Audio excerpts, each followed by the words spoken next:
Okay, good morning and welcome. Let's begin this morning by acknowledging the lands and waters on which we live, work, and think.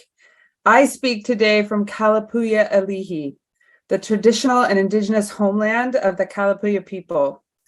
This land has been storied and stewarded by the Kalapuya people since time immemorial. Before I read the full acknowledgement, I just want to offer a little context to make it relevant to our event today and personal to the approach that I take to this work. It's important to take this step because I think that the reading of a land acknowledgement should never become rote or procedural, but should hopefully serve to connect us with an approach to our collective work and remind us of the history and context. Questions of climate change and our effort to find solutions and decarbonize on a large scale, the subject of our talk today, are deeply tied and should be deeply guided by Indigenous cultures, traditions, and knowledge. So as we do our work, we ought to commit to doing it in ways that are reciprocal and life-enhancing, not extractive. That, in and of itself, is a lesson for creating a just and livable future for us all. With that in front of mind, this acknowledgement is an important way to begin. Following treaties between 1851 and 1855, the Kalapuya people were dispossessed of their indigenous homeland by the U.S. government and forcibly removed to the Coast Reservation in Western Oregon. These actions were intended to sever the Native peoples from their ancestral lands and waters, communities, knowledge, and lifeways. Despite this settler colonial history of violence and dispossession, the Kalapuya people persisted. Today, Kalapuya descendants are primarily citizens of Confederated Tribes of Grand Ronde and Confederated Tribes of Siletz Indians, and they continue to make important and significant contributions to their communities, to the University of Oregon, to the state of Oregon, and to the world.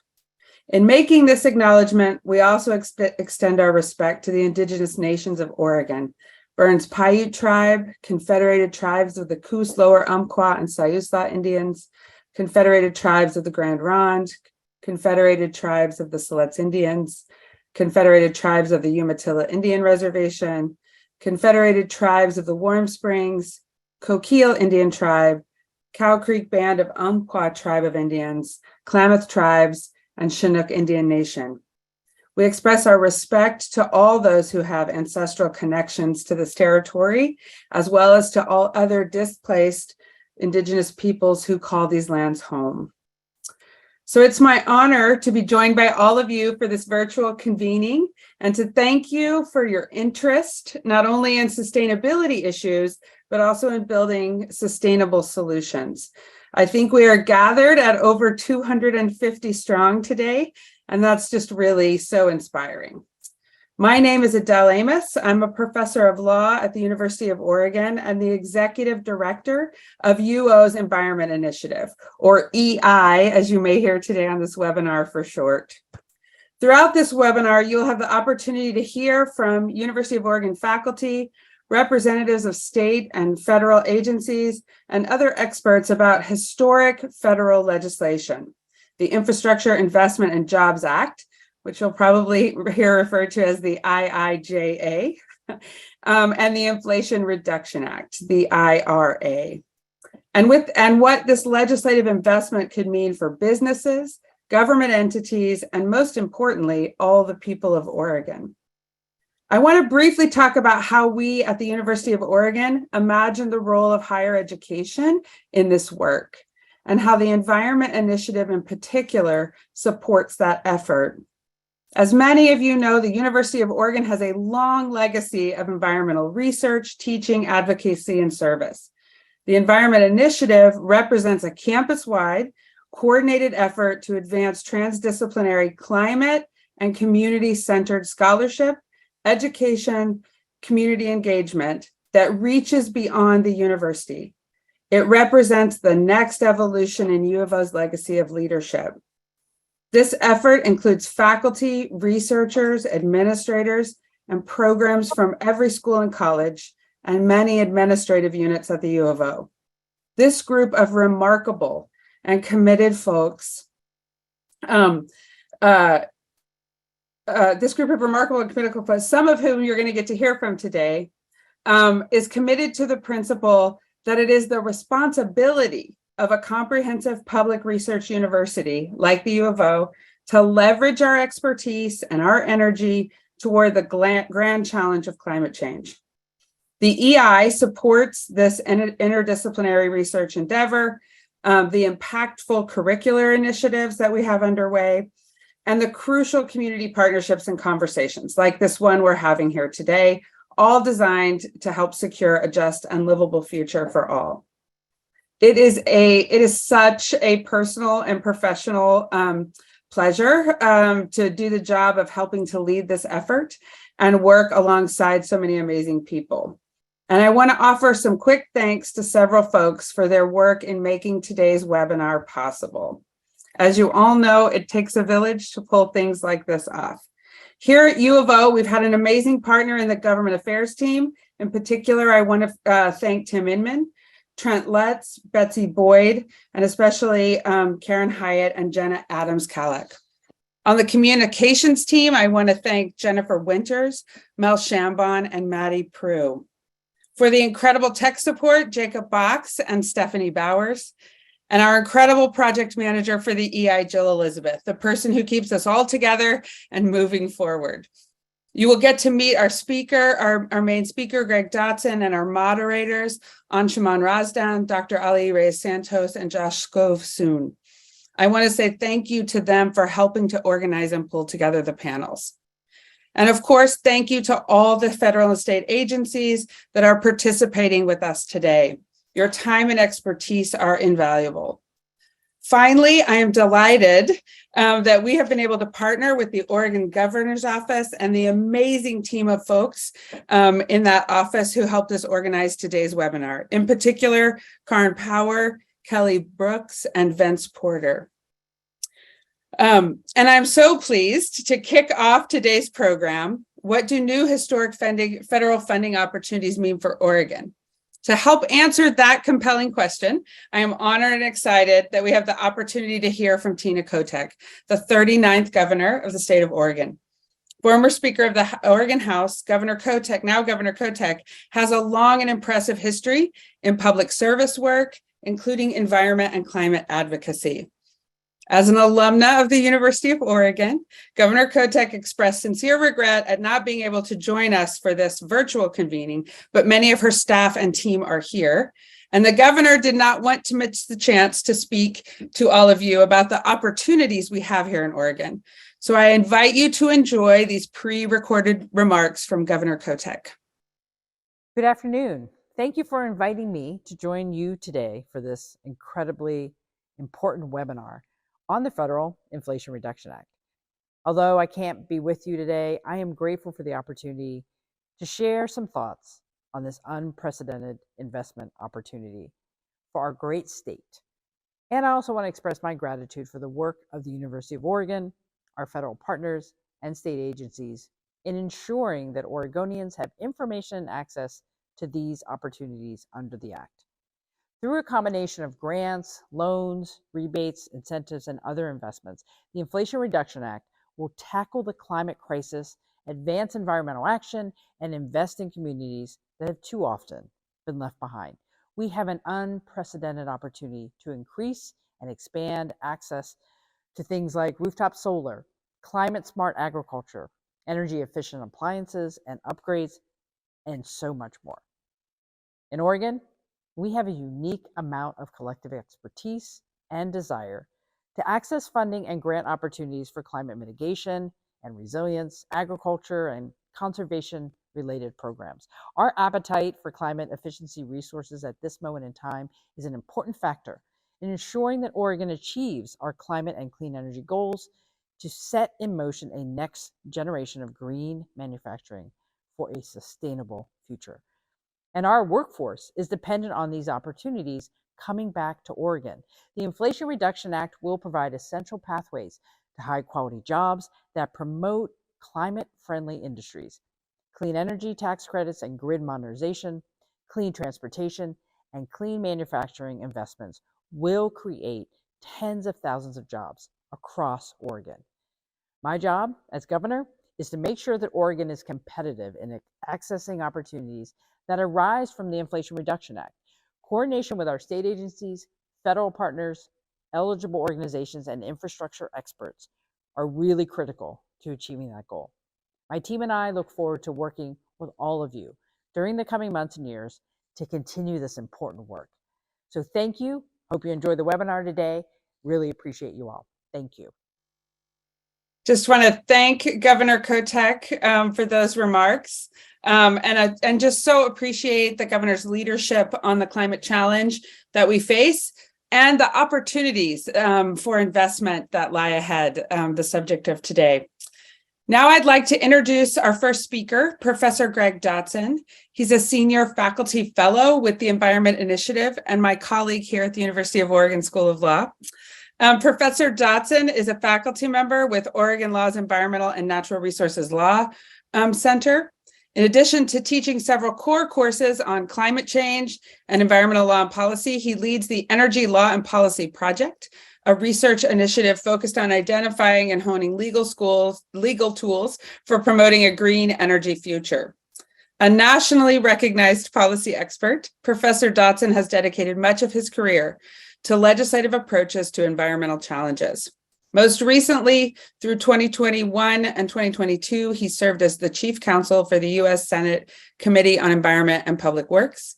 In that role, he worked on the historic legislation that is our focus today, the IIJ, Infrastructure Investment and Jobs Act, and the IRA, the Inflation Reduction Act.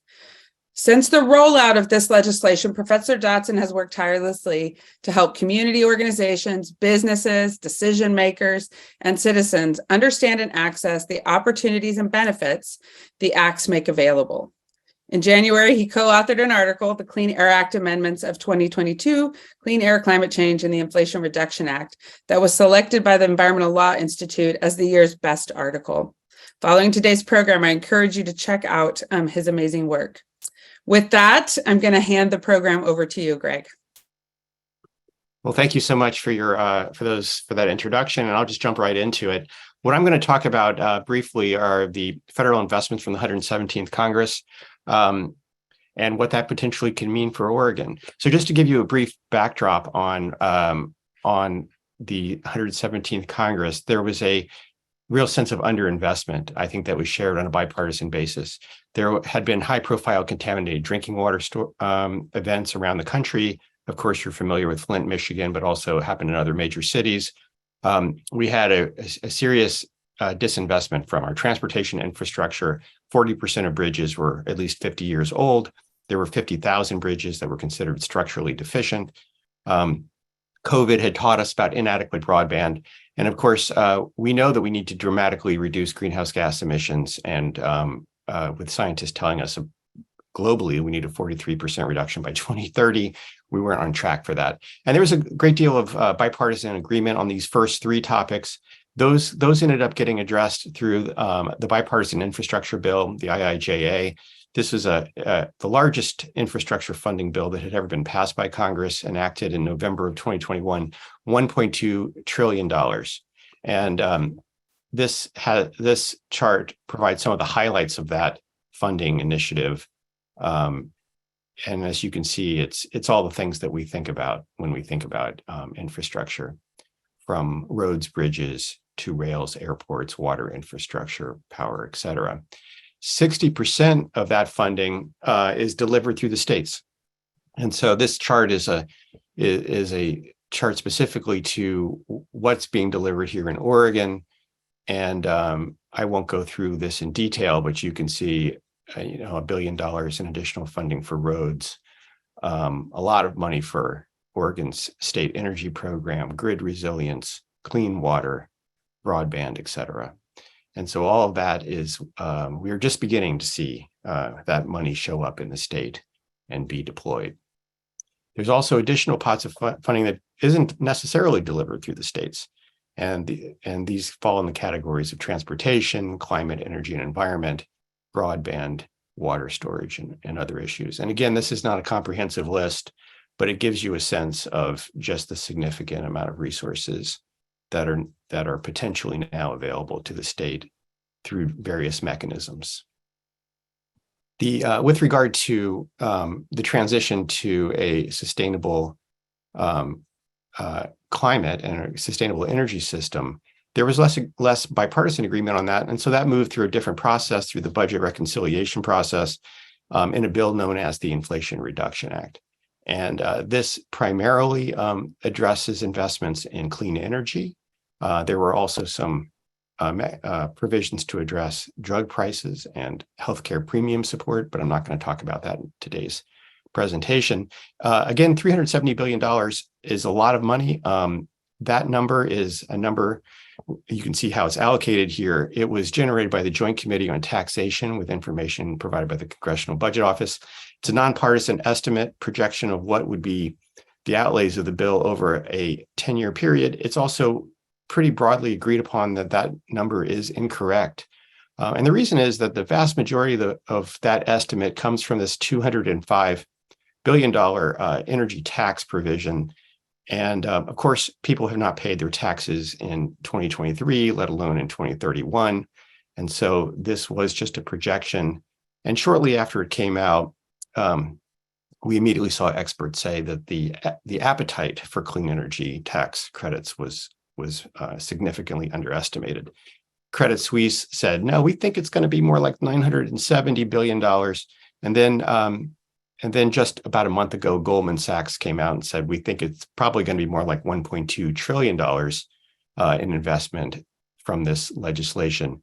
And since that is just the federal contribution, when you factor in the private sector investments on these projects, they estimate it's a $2.9 trillion investment opportunity by 2032, an $11 trillion opportunity by 2050. So a very significant amount of resources are being leveraged by this bill. And of course, the question is how does Oregon get its share? And I think that's what we'll be exploring today. The IIJA and the IRA incentives are delivered in three principal ways. One is through federal grants and loans. And I just have some examples here. For example, there's grid resilience grants in which entities can apply directly to the U.S. Department of Energy. There's carbon pollution reduction grants in which one can apply directly to the U.S. EPA. And of course, there's DOT, there's housing and urban development, et cetera, lots of other ones as well. Panel one is going to focus on this stream of investment. The second way, which I've already touched upon, is a lot of the funds are delivered through traditional state channels. And this means, as my examples here show, if you have federal money to provide for wastewater cleanup, those monies flow from US EPA to the Oregon Department of Environmental Quality. Transportation is very similar. US DOT, through a formula, provides money to the Oregon Department of Transportation. And so those funds will be flowing through state agencies. Same is true with energy. Panel two, we have some great panelists to discuss what's happening in this channel in panel two. And then the third stream of funding is coming through the tax policy. And so I have just a couple of examples, but there's a lot more to talk about. And this is very exciting because unlike the previous two methods of delivering incentives, these are sort of available today. The tax code exists and in many cases is already triggering action and investment in various ways. I have home energy efficiency as an example here. There's lots of other ones, utility scale, energy efficiency. And then I have direct pay mentioned, which I hope we will get into in our third panel. Direct pay is really a bit of an earthquake because I have a whole slide dedicated to it, although I won't spend a lot of time because we'll have experts talking about it on panel three. But basically, you have what direct pay does. Congress says that tax-exempt entities such as nonprofits, states and political subdivisions, Indian tribes, or community-owned utilities may now receive the benefit of federal tax credits as essentially as grants. And I just have a list there of some of the eligible tax credits. And so that's a real game changer because it means that a municipality, for example, could install heat pumps in their public buildings and receive significant incentives from the federal government for that effort. What did the IRA focus on? I have a sort of the top level sectors here, from electricity generation, transportation industry, residential sector, in building materials, and in aviation fuels. And I'm just going to talk briefly about some of those for you. So in transportation, we saw significant investments in a number of ways. There's a new state formula for EV charging infrastructure. The Oregon Department of Transportation has already made some announcements regarding that funding. There's a community charging grant program in which communities can apply directly to the U.S. Department of Transportation. We have new tax credits for electric vehicles that are assembled in the U.S. For commercial electric vehicles. That's why if you lease a car, you can still take advantage of tax credits because it remains the ownership of the company. Tax credits for EV charging equipment, and tax credits for battery manufacturing. And so these are significant incentives. New EPA grant program for heavy-duty zero-emission vehicles. We have investments in electric school buses. We're starting to see some of those in the state being delivered, and funding for electric postal service vehicles. What have we seen? We have seen a major investment, private sector investment in EV and battery manufacturing as a result. I have here $90 billion. I think it's actually above that at this point because this slide is a couple weeks old. So even as the sale of vehicles declined in 22 by 8%, the number of EV sales increased by 65%. So there's clearly a transition happening. This is a combination. This is in a chart from the Reporting and Goldman Sachs estimate of what will be happening here, and you can see the projection here in the next few years. The orange line represents the share of EVs of vehicles sold, and you can see that as we get to 2035, zero-emission vehicles, electric vehicles, will really dominate the market. With regard to the power sector, I mentioned the $200 billion tax credits. That's probably going to be much more. And I just have a few other programs here identified. There's programs that are available for batteries, for renewable technologies, credits to manufacture those technologies, bonus incentives for certain areas that have transitioned away from fossil fuels. So in the case of Oregon, in the counties around Boardman, where that coal-fired power plant shut down, there's actually a bonus tax incentive for projects that are executed there. Lots of incentives to transition to clean electricity. What do we know about this? This is from a press release from the National Trade Association for Clean Power, representing wind, solar, the American Clean Power Association. They report that in the 5 years since, in the 9 months since enactment of the IRA, there's been 5 years worth of clean energy investment. So big announcements here. You'll see, I note there's 96,000 megawatts of announced clean energy capacity. That is equal to about 7 or 8% of the currently installed capacity in the country. So a very, very significant amount of new clean generation has been announced. The Energy Information Agency, which is part of the U.S. Department of Energy, has projected that we'll be looking at an excess of a 70% reduction in carbon dioxide emissions by 2050 from the power sector. Most of that's going to occur by 2030. And again, I don't think that this chart really represents the growing understanding of just what the appetite is for clean energy credits. So I think there's a transition here that might even be understated. With regard to industry decarbonization, number of provisions that are very meaningful. We have $10 billion in 48C clean energy manufacturing tax credits. These are competitive tax credits that can be awarded for manufacturing some of the equipment that's necessary in a clean energy economy. But we also have advanced manufacturing tax credits, 45X, Those are uncapped, and they will apply to manufacturing of batteries, wind turbines, solar panels, other things, and they're inverters. They're uncapped and potentially a really significant sleeper issue. A lot of these tax credits seek to accomplish additional goals. They have domestic content, domestic assembly requirements, and also some labor standards. And so you'll see apprentice programs spring up with some of these projects in order to realize the full tax benefits of that the federal government is offering. There's also significant investment in clean hydrogen. There was an $8 billion investment in the IIJA, and Oregon, along with Washington State, is competing for some of these funds to set up a regional hydrogen hub. And the IRA came in and offered tax credits that will also help reduce the cost of green hydrogen on a per production basis. In the residential sector, I mentioned that there were tax credits for energy efficiency.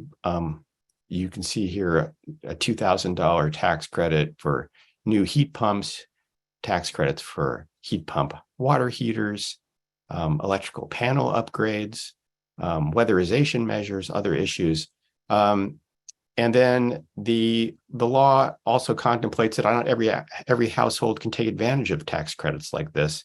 And so in that case, they provided resources directly to the State Department of Energy, who can address that need through rebates directly to households that can't take advantage of the tax credits. So that's a significant program as well. What do we know about that? Just starting, this is a very preliminary estimate from RMI. They project millions and millions of heat pump installations, electrification upgrades, and home energy retrofits in the years to come as a result of this law. With regard to building materials, it's sort of sometimes underappreciated that about 11% of global greenhouse gas emissions are due to just the making of the materials that are used. So this is from concrete, steel, iron, et cetera. And so what the IRA does is it sets up a program that tries to pay the premium for public projects. So where we have federal funding on highways or federal buildings, we will have a preference for these low carbon building materials, and with the idea being that we can grow that capacity over time, and these lower carbon materials will be available for every project. And then finally, we have sustainable aviation fuels. And I won't spend a lot of time on this, but there's funds to set up the program and then tax credits on a per gallon basis. So what does this mean for Oregon? Well, one analysis suggests that by 2030, the federal investment will equal $8 billion in the state, and that's $1,900 per capita, resulting in 16,000 new jobs. This is one analysis, but it's not determinative, because this outcome is going to be very much determined by a host of decisions made by individuals, public sector, private sector, and local, tribal, and state governments. So in conclusion, we're entering a period of historic funding. The early signs show that industry and investment flows are responding to policy signals encouraging climate action. And Oregon has some real opportunities here, but that outcome really does depend on how people respond to this policy. Thank you very much.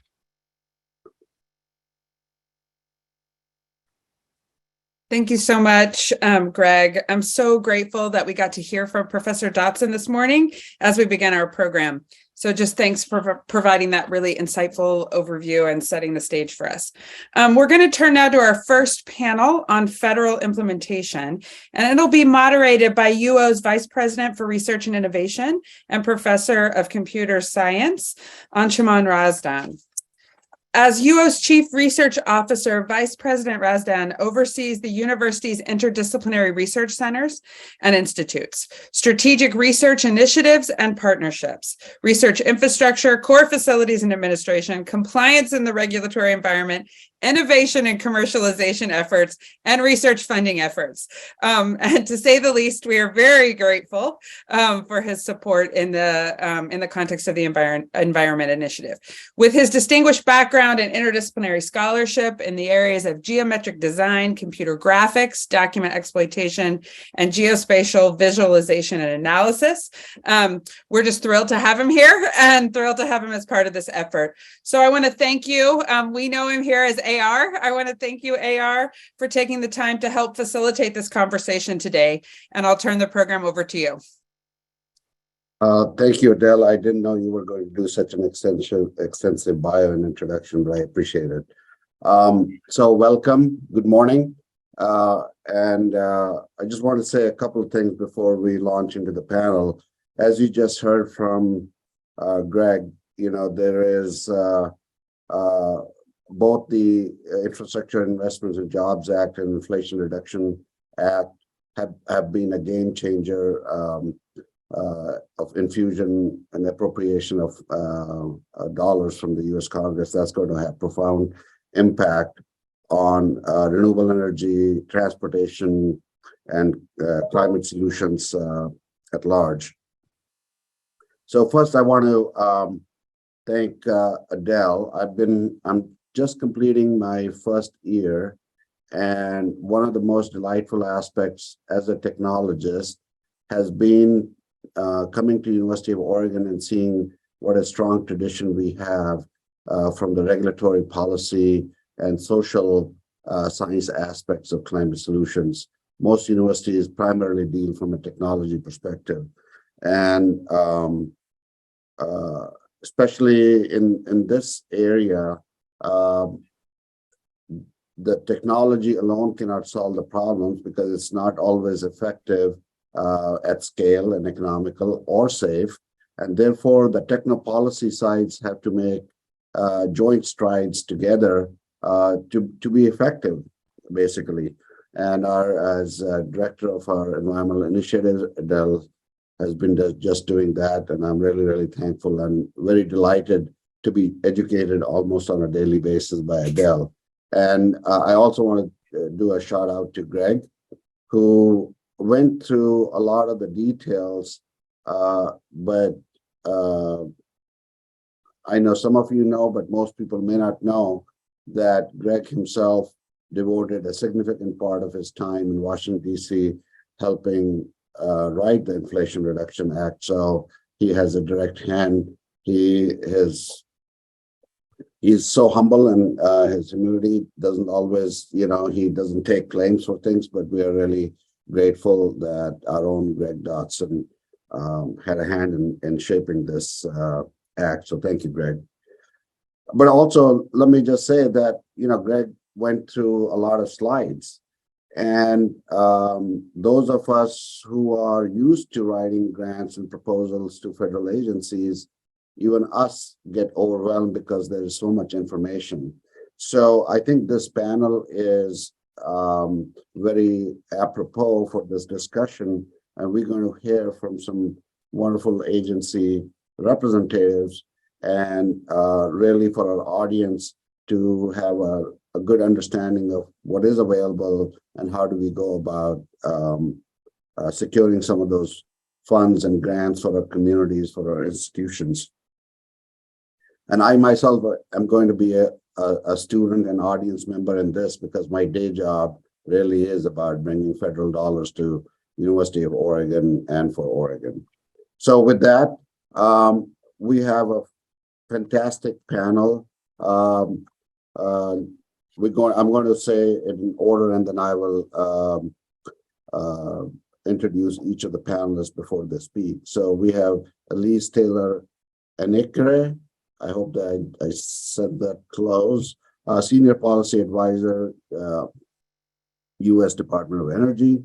We have Kat Compton, U.S. EPA Region 10. We have Margaret Salazar, Regional Administrator from HUD. And then Margaret Hoffman, the USDA State Director for Oregon. So we will hear each one of them in that order. So let me first introduce our first speaker. She is an absolutely accomplished person who has bridged the gap between hardcore engineering and being in the policy world. So Elise serves as a senior policy advisor in the Office of Policy at the U.S. Department of Energy. She focuses on state, local, tribal, and territorial engagement, as well as advising on clean energy, climate and environment, resilience, energy, and cybersecurity. Prior to returning to DOE, Elise worked with National Governors Association, advising governors' offices on electricity policy, energy cybersecurity, as well as energy resilience and security. Elise has a doctorate in electrical engineering from, some might know, this small school called Georgia Institute of Technology, with a focus in power systems and renewable energy. Her graduate work focused on bridging the gap between innovative research in power systems and appropriate policy and regulatory changes. She has a master's in electrical engineering with a minor in public policy, also from GIT, and a bachelor's degree in electrical engineering from Florida A&M University. With that, Dr. Taylor Anikre, please take charge. Appreciate it. I'm gonna go ahead and pull up my slides. Please let me know if you can't see them or you're not able to hear me. Is everything good?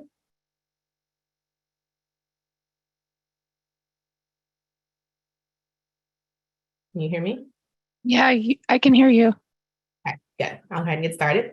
So as AR said, I'm Elise Taylor Anikre, a senior policy advisor at the Department of Energy, and I'm going to go over some of the major federal funding opportunities available from the Department of Energy. As Greg kind of highlighted at the very beginning, there have been three major laws that have been passed that kind of really enabled the department to work on clean energy infrastructure. So the bipartisan infrastructure law really focused on spurring investment in our infrastructure. There's the CHIPS and Science Act, which focuses on American competitiveness and focus on semiconductors. And then lastly, the Inflation Reduction Act, which really breathes a lot into the clean energy economy. So from those laws, the DOE has received over $90 billion in grants and rebates and $250 billion in loan authority, way more than I can cover in 15 minutes. And I'm going to try and really focus on the highlights and things I think will be most relevant to Oregon. So I'm going to start with state and community focused programs. So here we have some programs that we've had at DOE for a while, and this is really a second rounding or increase in funding for many of these programs. So first, we have the Weatherization Assistance Program, which has been around since the 1970s. That program focuses on reducing energy costs for low-income households by increasing energy efficiency. Bill allocated an additional $3.2 billion to that program that's divided out between each state and a formula grant. In addition to that, there's also additional readiness funds. Oftentimes what happens with the Weatherization Assistance Program is you go to do energy efficiency upgrades, but the roof also needs to be fixed or the windows also need to be fixed. And so it provides additional funds to address those issues so that you can actually apply and use your Weatherization Assistance Program funds. There's also the State Energy Program, which is a longstanding program since the 1970s. Bill allocated an additional $500 million to that program, which is 10 times more funding than they usually have. And so that program will continue as it normally does with increased funding and an increased focus on transmission and distribution planning. There's also the Energy Efficiency and Conservation Block Grant Program, which first appeared in like the ARA 2008 days. This is a second round of that. It allocates $550 million to focus for states, local governments, and tribal governments to focus on strategies to reduce fossil fuel emissions and reduce total energy use. And that program is really flexible. You can kind of pair that with your SCP dollars to try and create something really innovative. It can be done at the state level, or you can also work with local governments. And then another last program is the Energy Efficiency Revolving Loan Fund Capitalization Grant Program, also something that happened in the ARA days. This is kind of like a second round of this. And this basically is $250 million. And it can provide capitalization grants to states to establish revolving loan funds that focus on energy efficiency projects. So when we first ran this program back in 2008, a lot of those funds are still revolving in states. So this has been a really useful mechanism. I'm excited to see it come back around.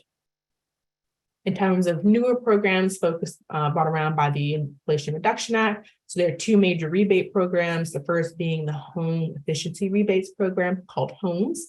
And so this really focused on whole house retrofits or whole house renovations to try and vastly improve the energy efficiency levels of homes.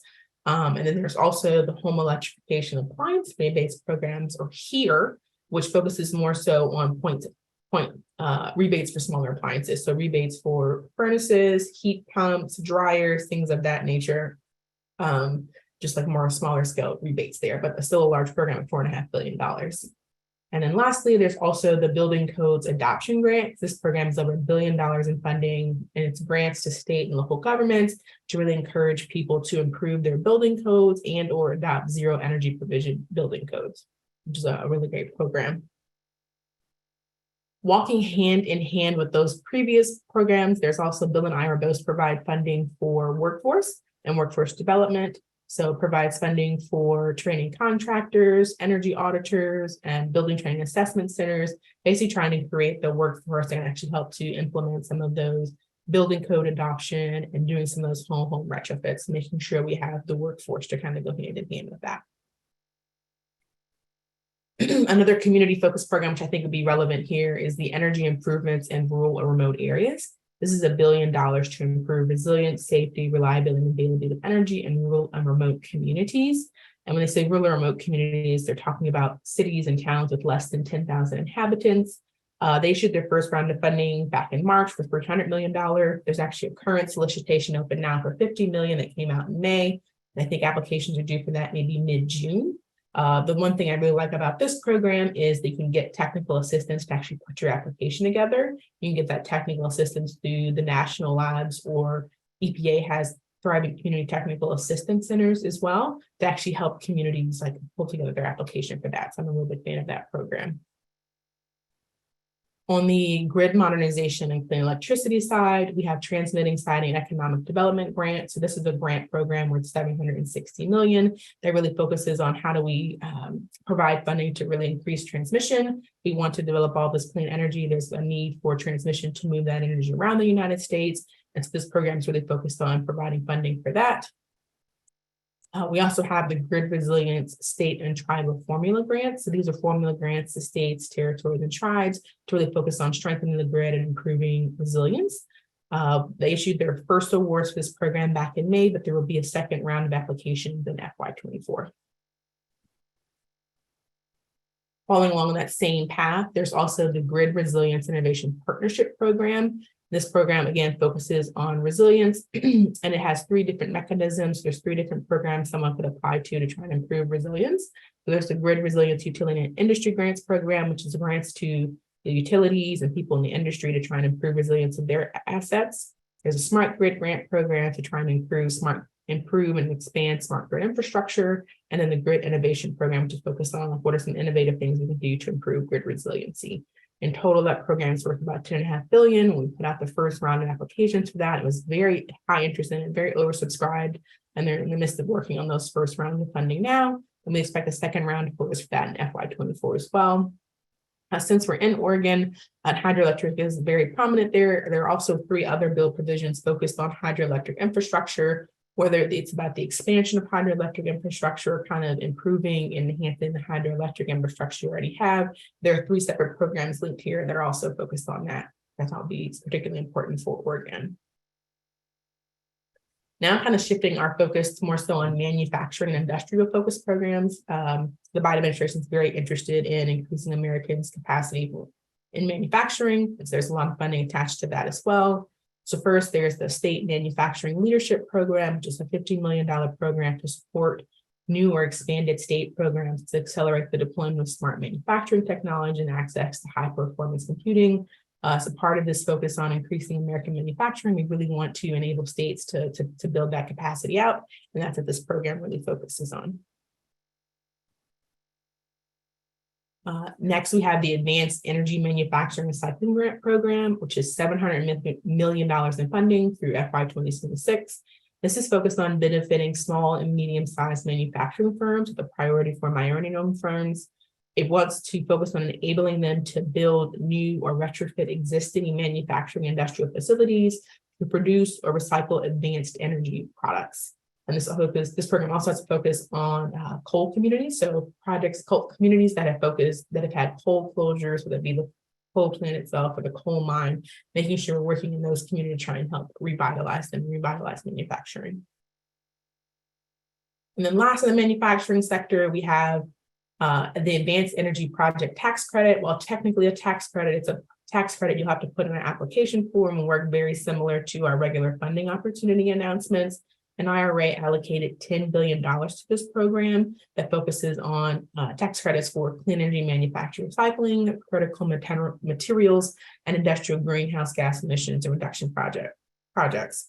So with this tax credit, you can receive up to 30% of the value of the project, assuming you meet prevailing wage and apprenticeship requirements. The first round of funding is going to come out in 2023. I think the first round is going to be in the $4 billion range, and there'll be a second round of applications later. And again, a portion of this credit is going to be set aside for coal communities of people that are affected by coal closures. Next, DOE also has a lot of new loan and loan guarantee authority. I'm going to kind of walk through those and what's available.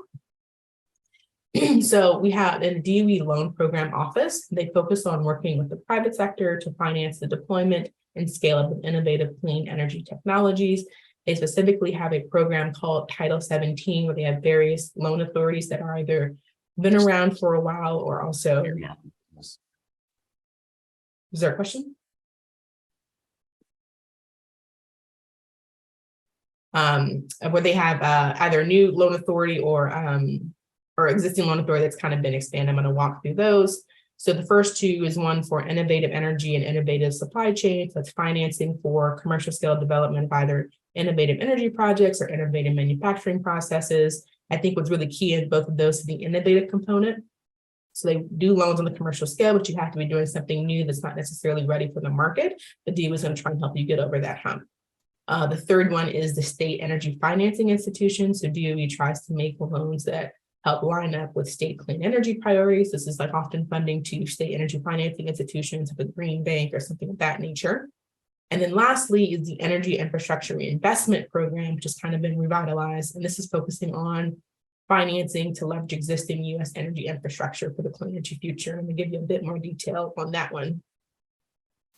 So this program, also referred to as EIR, focuses on retooling, repower, repurpose, or replace energy infrastructure that has ceased operations or enable operating infrastructure to reduce air pollutants. And so a lot of this program is focused on for either coal or natural gas power plants that have closed, like how do we revitalize them, return them into something else? Or if it's a currently operating coal or natural gas power plant, what can we do to make it more efficient and reduce the amount of pollutants that it puts out into the air? This is on tax credits. I think Greg covered this a little bit. I know there's going to be a panel on this a little bit later. I wanted to provide an overview. A lot of what is in the IRA is tax credits. The American people, especially focused in the energy sector. A normal disclaimer, I'm not a tax lawyer, a tax expert. But I'm going to try and give an overview of what's available from the energy perspective. So first, on the consumer side, IRA really empowers consumers to shape their own clean energy future. It provides a lot of home energy equipment tax credits. So there's credits for residential rooftop solar panels, as well as for heating, cooling, and water equipment, and also tax credits just for overall home energy improvements. There's actually a super consumer-friendly website. I have it linked here at the bottom. It's called energy.gov/save, which kind of breaks up those different tax credits, whether you're a homeowner or renter or looking for vehicle-based tax credits, and kind of lets you know what's available to, like if you're running to look for credits for appliances versus things more related to your home and kind of retrofits. It kind of breaks it down. It's super consumer friendly. I really recommend that one. More on the developer side, there's the technology neutral clean energy production tax credit and investment tax credit, that known as the ITC and the PTC. They've been around for a very long time, but what IRA did was basically create 10 years of consistent investment for the industry to say these credits are going to be around for the long term and not looking from Congress to Congress to see if they're going to be renewed. It creates a 6% base tax credit for just at the base, but if you meet prevailing wage and apprenticeship requirements, your tax credit can go up to 30%. So these tax credits cover all zero emitting technologies, including renewables, nuclear, and energy storage. One good thing about these is that also there are bonuses for energy communities, domestic content, and products that benefit low-income communities. I'm gonna kind of go into that a little bit more. I think the best thing about these new tax credits is that they allow for direct payment. So if you are a tax exempt organization, state, local government, tribe, co-op, or nonprofit, you can receive these tax credits as a direct payment. You used to have some kind of tax liability or tax burden, but now they can just be paid out as a direct payment, which is a significant benefit to a lot of communities. And this is a list of some of the tax credits that you can get direct payment for. In terms of the bonuses that can be added on, there is an energy community tax credit bonus. So this bonus is available for clean energy projects that are located in communities that have previously hosted fossil energy infrastructure, including retired coal plants and coal mines. It's worth a 10% increase. On the right here, you can kind of see a map of some of the eligible communities that are available here, but this does not include brownfields. It's another aspect of this project. Communities that have brownfields can also be eligible for this. That's a wide-reaching category. You can find additional guidance at the link at the bottom. The next bonus is for environmental justice communities. This is really focused on benefiting environmental justice communities, while the environmental justice tax credit can stack with other, like the energy community and domestic content bonuses. You can only pick one of these four. So the environmental justice is broken into 4 different categories. You can select one of these 4 to apply for.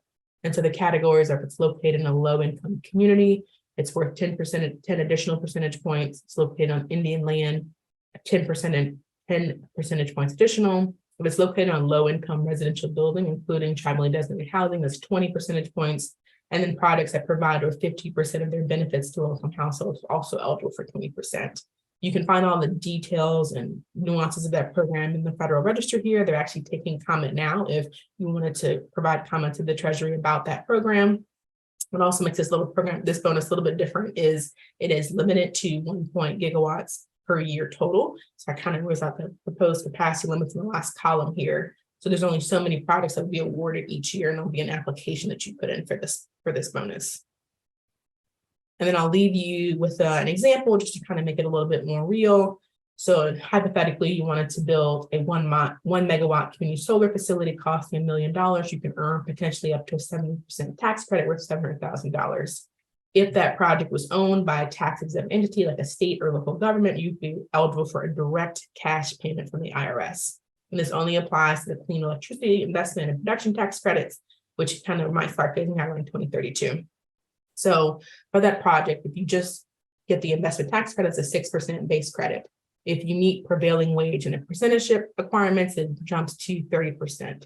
If it's located in an energy community, another 10%. If you meet domestic content bonuses, which means you source the materials from here in the US, another 10%. And then if you qualify for some of the environmental justice credits as well, you can possibly get up to 70%, which is pretty significant. That being able to get this kind of cash back on a project really makes the financing a lot easier.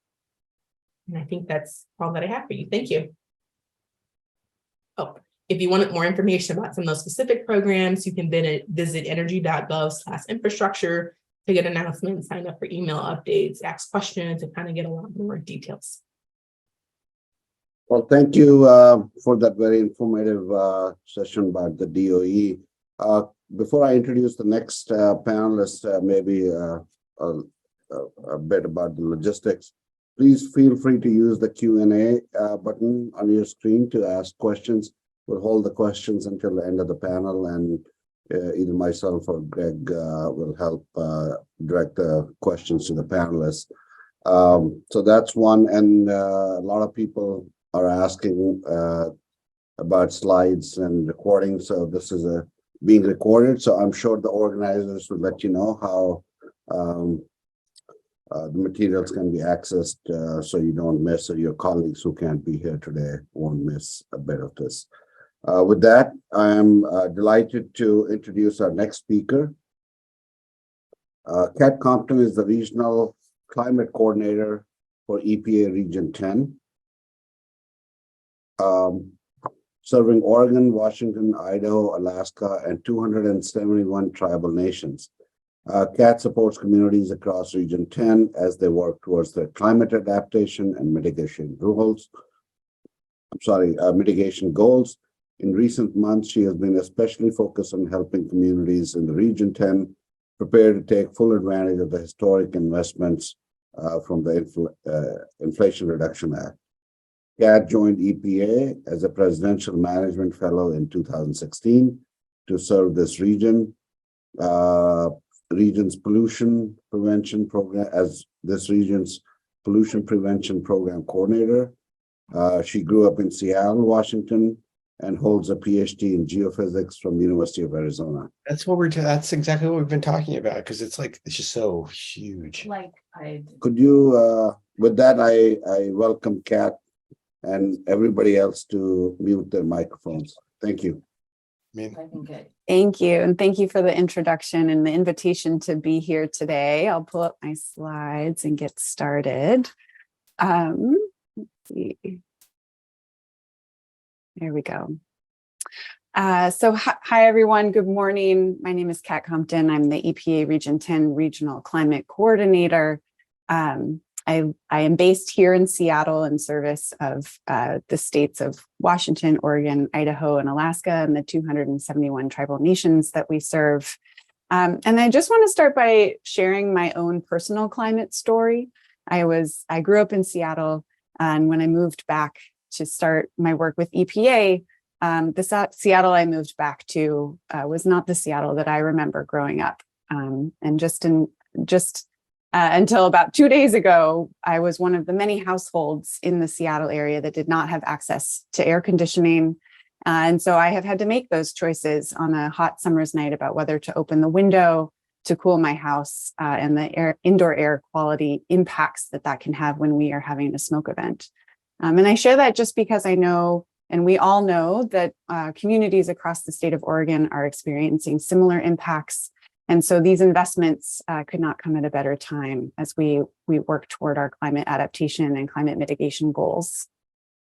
I also want to acknowledge that we know that across the region, across the state of Oregon, and nationally, that the impacts of climate change do not hit our communities equally, and that oftentimes climate change is an amplifier of existing environmental challenges. And so we'll speak a little bit about this throughout the presentation, and just want to acknowledge up front that EPA is really working to center the principles of environmental justice across all of our programs, and especially in our climate work.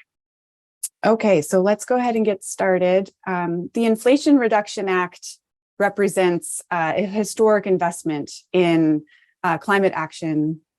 The words historic or unprecedented are not hyperbole. This is really a huge opportunity for all of us to take advantage of. And I'm so grateful that we are hosting this webinar today to talk about some of the investments that EPA is going to be making throughout the next couple of years through the Inflation Reduction Act investments.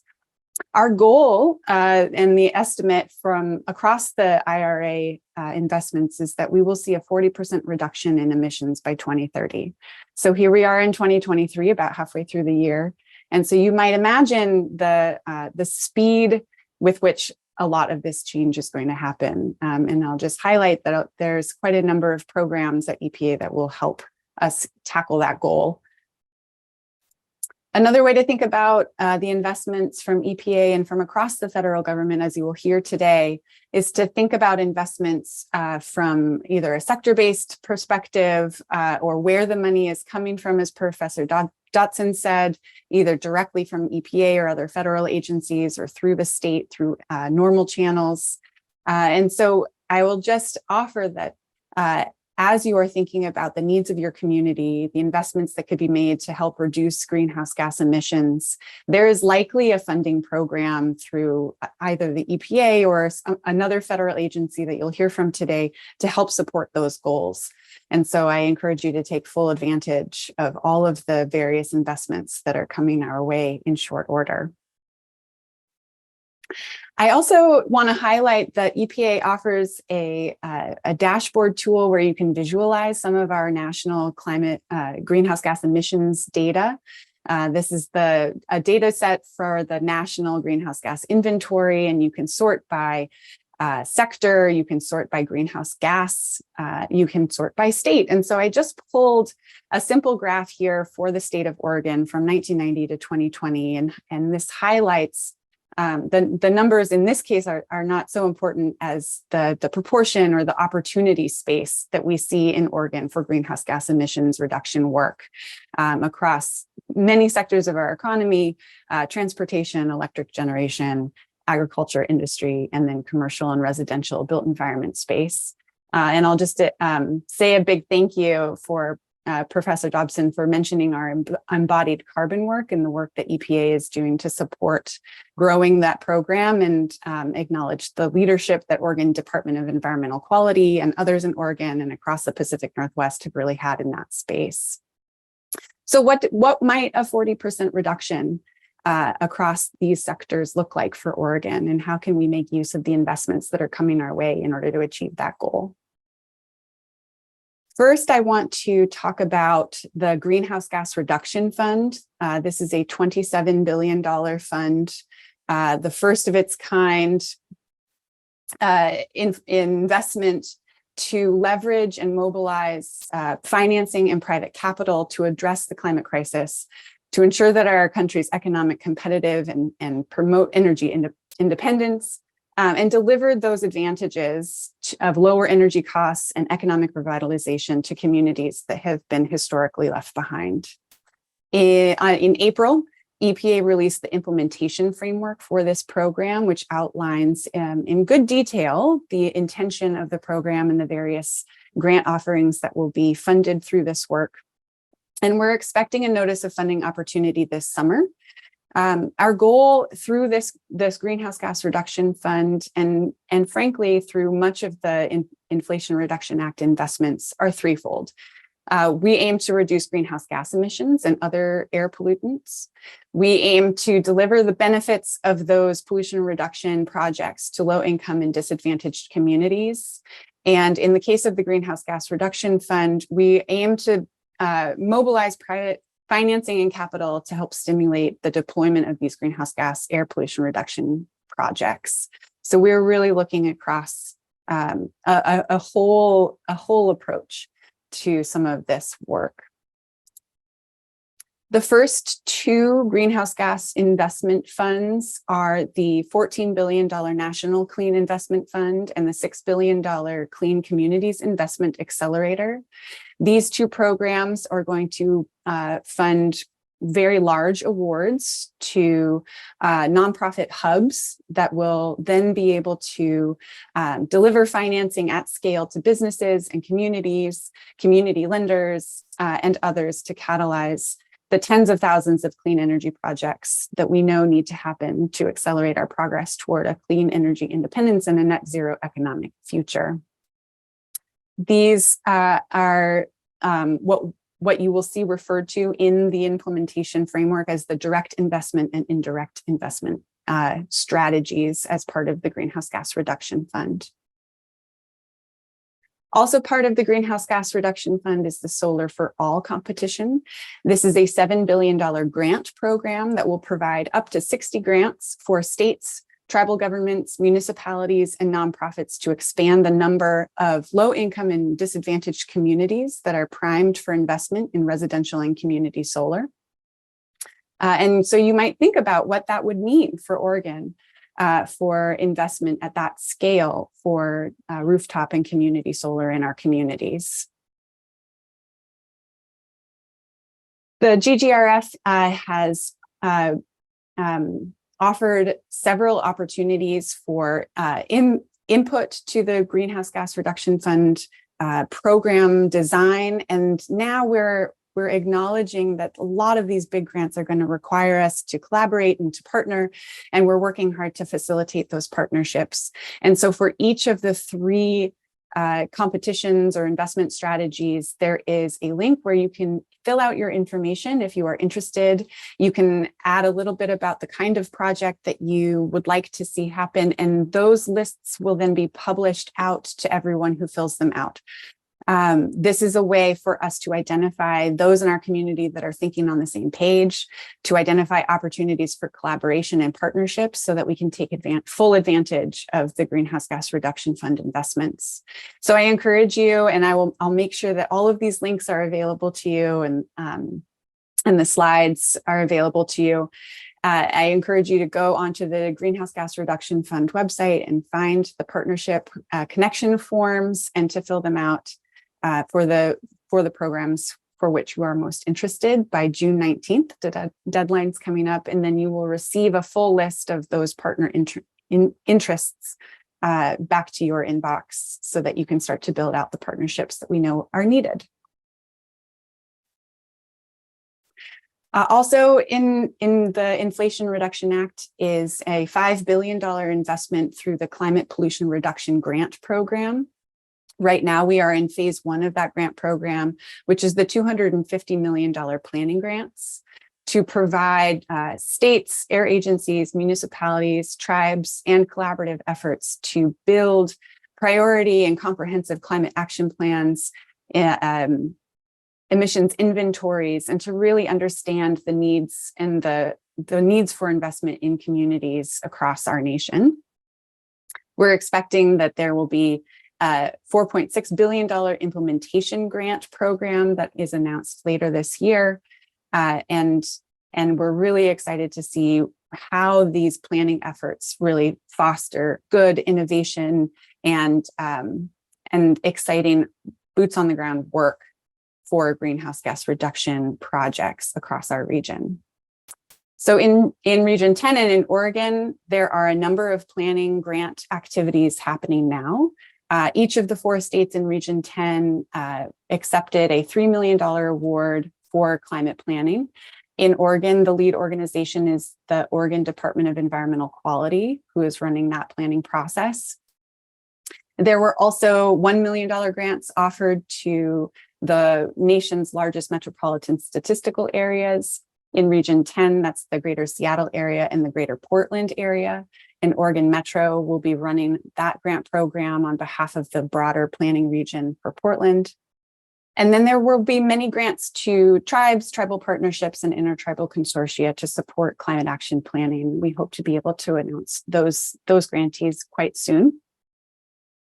We are expecting that the implementation phase 2 of this CPRG program will be announced this fall, 2023. And this is an important note that eligible entities are eligible to apply for implementation grants directly from EPA, even if you are not the lead organization for planning, so long as you are working to implement an item listed in a plan under which you are covered. And so I encourage you to follow the planning processes in the state of Oregon quite closely and to identify those actions that are being listed in the priority climate action plans that are going to make you eligible for implementation.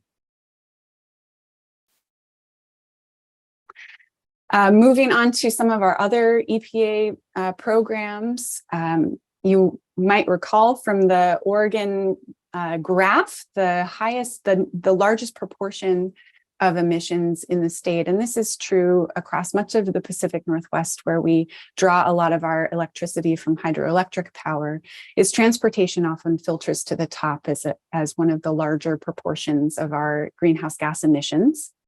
And oftentimes when we think about transportation, we think about our own personal cars.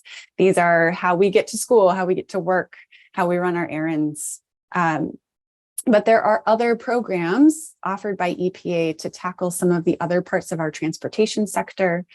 You'll recall from Professor Dotson's talk, the $1 billion new program for zero emission vehicles, infrastructure and workforce development centered on clean heavy duty vehicles.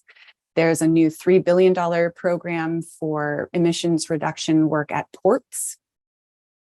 A $5 million program funded through the Clean Air Act Section 177 for states to adopt and implement California's mobile source standards. We're expecting that notice of funding opportunity perhaps in 2024. And there's an additional $60 million for the Diesel Emission Reduction Act programs, which is one of our existing grant programs.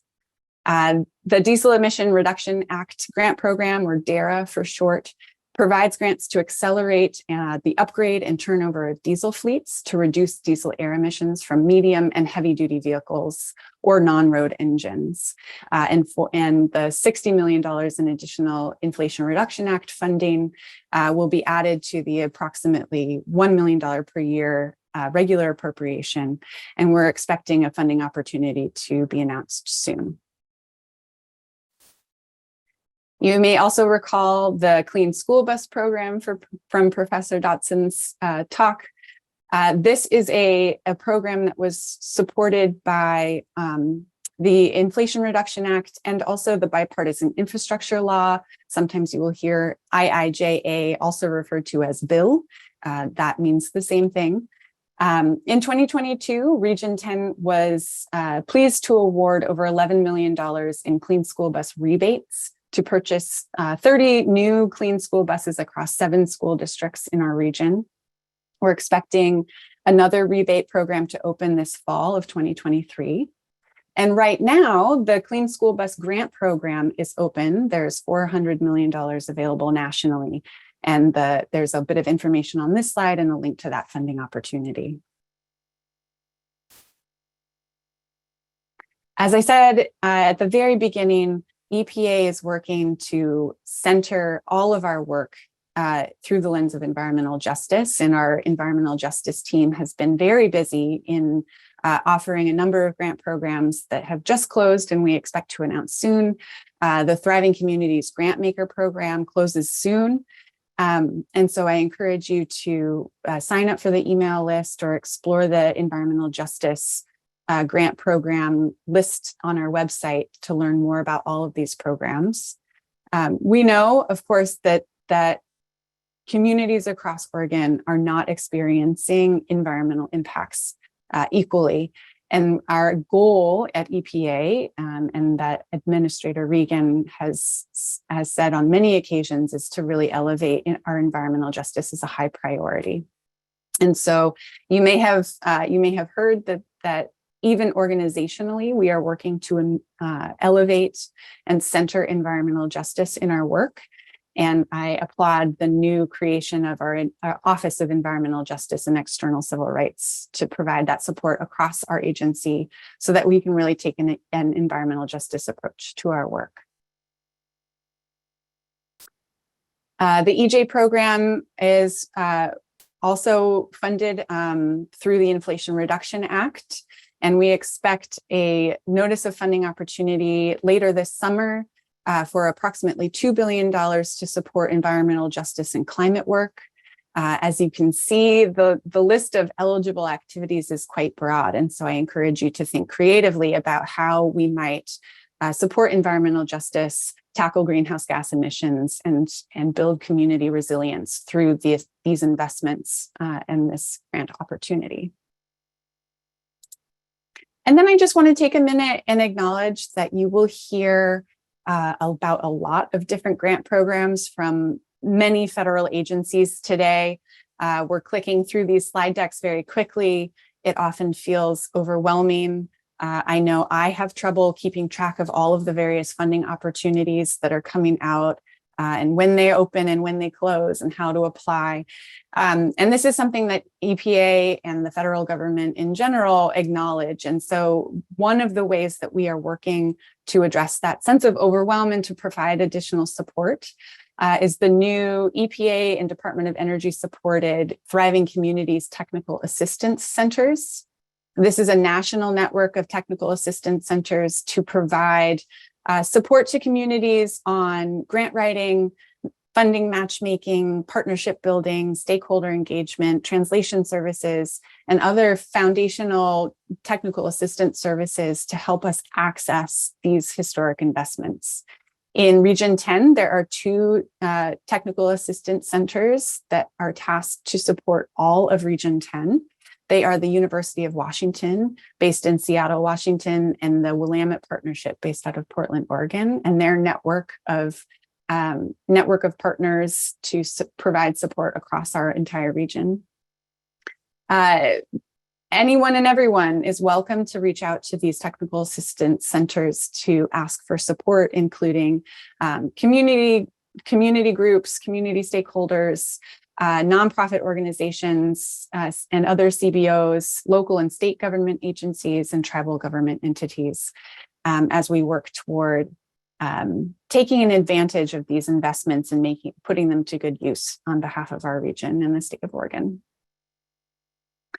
Here's another list of resources. I'm happy to sit and talk about these grant programs and other investment programs in more detail. Please reach out to me if you're interested to learn more. We'll make sure that these links and all of this information gets to you after the webinar today. And I'll just thank you for your time and share my excitement for this opportunity. Thanks. Well, thank you, Kat. Appreciate your presentation. Next, we move on to Margaret Salazar from Housing and Urban Development Agency, or HUD. And let me take a couple of moments to introduce the next speaker. So Margaret serves as a Pacific Northwest Regional Administrator for Region 10, also Washington, Oregon, Idaho, and Alaska. Prior to this role, she served in the cabinet of Oregon Governor Kate Brown as the Executive Director of the Oregon Housing Community Services, the state's housing finance agency. During her 5-year tenure at the helm, OHCS tripled its production of affordable rental housing, created nearly 1,000 units of permanent supportive housing statewide, deployed $500 million in emergency rental assistance, passed legislation to expand racial equity in homelessness programs, and expanded mortgage lending to home buyers of color. Salazar led the agency to respond to the state's historic 2020 wildfires with innovating modular developments and services for Oregon's agriculture workers. She is a graduate of Wesleyan University and UC Berkeley's Goldman School of Public Policy, and has served on the boards of directors of the Low Income Investment Fund, National Housing Trust, National Council of State Housing Agencies. She grew up she's an Oregonian, on a cherry orchard in Hood River, Oregon, and is proud to call Pacific Northwest home. Margaret? Good afternoon, good morning. Thank you so much for having HUD be part of this incredibly important conversation today. I'm joined today by my colleague Kirsten Ray from our Portland office, and glad to be here with you today, especially with my federal colleagues.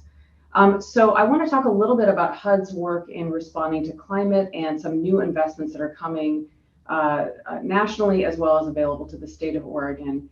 And I'll be brief because I know there is a lot of information that you all are digesting today, but I want to make sure. Margaret, may I interrupt you? Could you get closer to the microphone, perhaps, a little more clear, if that's possible? My apologies for interrupting. Let's see if this is going to be a little bit better. Yeah, I think so. Thank you. A little bit better? Okay, thank you. So I'm going to talk today, I'm going to focus on the Green and Resilient Retrofit Program. But before I do that, I just want to ground us. Next slide, please. In HUD's climate action plan. So in response to the president's executive orders on taking action on climate, HUD has developed a climate action plan that is really looking across all of our programs to think about preparing for climate change and reducing greenhouse gases. So our major goals are increasing climate resilience and the work that we do, for example, to address natural disasters, reducing greenhouse gas emissions, and as well as you heard my colleagues speak about, to pursue environmental justice to make sure that we're focusing on the folks that are most impacted by our climate challenges. Next slide, please. You've heard a lot about the Inflation Reduction Act today, so I won't go into a lot of detail, but again, we do know that there are significant investments, including opportunities for green jobs and economic development, as well as housing. Next slide, please. So just quickly grounding, and I want to thank our colleagues at the EPA for their incredible leadership and partnership with Ms. Compton and others. I'm going to focus in today on the Green and Resilient Retrofit Program, but I just want to highlight that of some of the conversation you just heard from the EPA, the Greenhouse Gas Reduction Fund is another really specific opportunity that can include investment in housing. And we're working closely with our colleagues at EPA around that, as well as solar generation and clean energy deployment through some programs, particularly from the Department of Energy. So we're working closely with those partners as those programs roll out. Next slide, please. But today I'm going to talk specifically about the Green and Resilient Retrofit Program. And just to ground you in this, these are investments that we will be making to upgrade our existing stock of multifamily affordable housing. There's nearly 30,000 properties across the country. HUD invests in these properties either through loans or through rental assistance contracts. And these are privately owned by either nonprofit or profit-motivated private companies. So HUD does oversight of these properties, inspections, and other kinds of management work, but we work directly with our partners in the field who are managing these properties on a day-to-day basis. And we provide, again, grants and loans and mortgages, as well as rental assistance for these existing properties. Next slide, please. So through the Inflation Reduction Act, HUD received $1 billion to make upgrades in our existing stock of multifamily affordable housing. This includes 4 major spending buckets, $837 million and up to $4 billion in loan authority to retrofit these existing properties, $60 million for contracts to support those retrofits, so contractors who will help our owners to do this work, and then dollars for implementation and benchmarking of utilities. So in Oregon, we are pulling a list of the properties that are eligible to apply for the Green and Resilient Retrofit Program. We estimate there are approximately 450 properties across the state of Oregon that will be eligible for these dollars for the Green Retrofit Program. Next slide, please. So when we talk about the Green and Resilient Retrofit Program, what are we talking about? We're talking about making investments in existing HUD-assisted properties that will help to increase the resiliency of these properties, increase utility efficiency, and reduce carbon emissions, as well as the ancillary benefit of really trying to meet our environmental justice goals of increasing the habitability for our existing very low-income HUD residents who reside in these properties. So when we talk about utility efficiency, we're talking about things like electrical upgrades, Energy Star windows, HVAC upgrades, ventilators, things to help us increase utility efficiency. When we talk about climate resilience, this is where we can really get into, I think, what my colleague, Ms. Compton, was talking about in terms of the changing realities of the Pacific Northwest. So, you know, thinking about things like cooling, air quality, other kinds of features that will help to protect against storms and other extreme events. And then carbon reduction. So thinking about renewable energy generation, electrical vehicle charging stations, and other needs for these properties to really bring them up to the state of the art. Many of these properties were first developed 20, 30, 40, even 50 years ago. And so they may not have gone through a significant upgrade or rehab in that time. So this is a real opportunity to make some significant improvements. Next slide, please. So I talked a little bit about eligible properties, and just to make clear, the way that this program will work is that property owners will apply directly to HUD to participate in this program. So unlike a lot of the work that you've heard about today, or work that HUD typically does in communities where we may fund a state or a local government or a housing authority to make investments in turn in their communities, in this particular program, it is the multifamily owner themselves that has to approach HUD and apply for this program, which is one of the reasons why we want to make sure folks are aware of this so you can help us spread the word and partner with owners in your communities that might be eligible for these programs. And again, we are pulling a list of eligible properties that we hope to be able to share with folks so that you're aware of properties that could pursue this program. When we talk about some set-asides, I'm excited about this, that there is a set-aside for each HUD region. So again, I serve Region 10. At least 5% of properties that are receiving these funds will need to be in each HUD region. I really want to get that Region 10 participation rate above 5%. So hopefully you can help me do that. We want to make sure that we have a healthy showing in this program. And then I think really exciting because we know the needs, particularly for small properties, our rural communities are so in need of investment, that there is also a set aside for non-metro areas. So again, helping to spread the word to Oregon's smaller and rural communities as well. Next slide, please. I talked a lot about different kinds of eligibility. This is a lot of detail about the kinds of multifamily properties, the kinds of HUD contracts. We're going to make this easy for you again by pulling a list of eligible properties so that you don't need to do this homework yourself about which kinds of properties are eligible. Next slide, please. So this is, I want to talk a little bit about how owners can pursue this and how we are setting up the competition. There are 3 different notices of funding opportunity for these retrofit dollars, recognizing that owners are, we're trying to be as flexible as possible and offer these 3 paths, recognizing that owners might be in different states or context for the work that they're doing. So the Elements Awards, which is on the far left of the slide, these will be small awards that provide gap financing for projects with rehab plans that are already in motion. Elements was designed for owners that might want to add green features and resilient components to deals that are already in progress, or they may have had to cut some of those green investments to make their projects pencil out. We know that right now it's a difficult time for housing development because of supply chain issues, labor costs, interest rates. So a lot of our projects out there that are really healthy, good, new, affordable housing developments or rehabs that folks are trying to do just can't close the gap, and they have funding gaps. So these might be projects that we could help to preserve and get over the finish line and make those additional green investments with those Elements Awards. The second bucket will be called Leading Edge Awards. These are higher levels of funding, but they're still driven by owners' desires. This is good for owners that might be in the early planning stages of rehabbing their properties, but they're more ambitious with the green and resilient improvements that they want to make. Owners in Leading Edge do not need to have all of their rehab funding committed at the time of their application. So again, we can help folks to make the plan for these properties and do some really significant upgrades.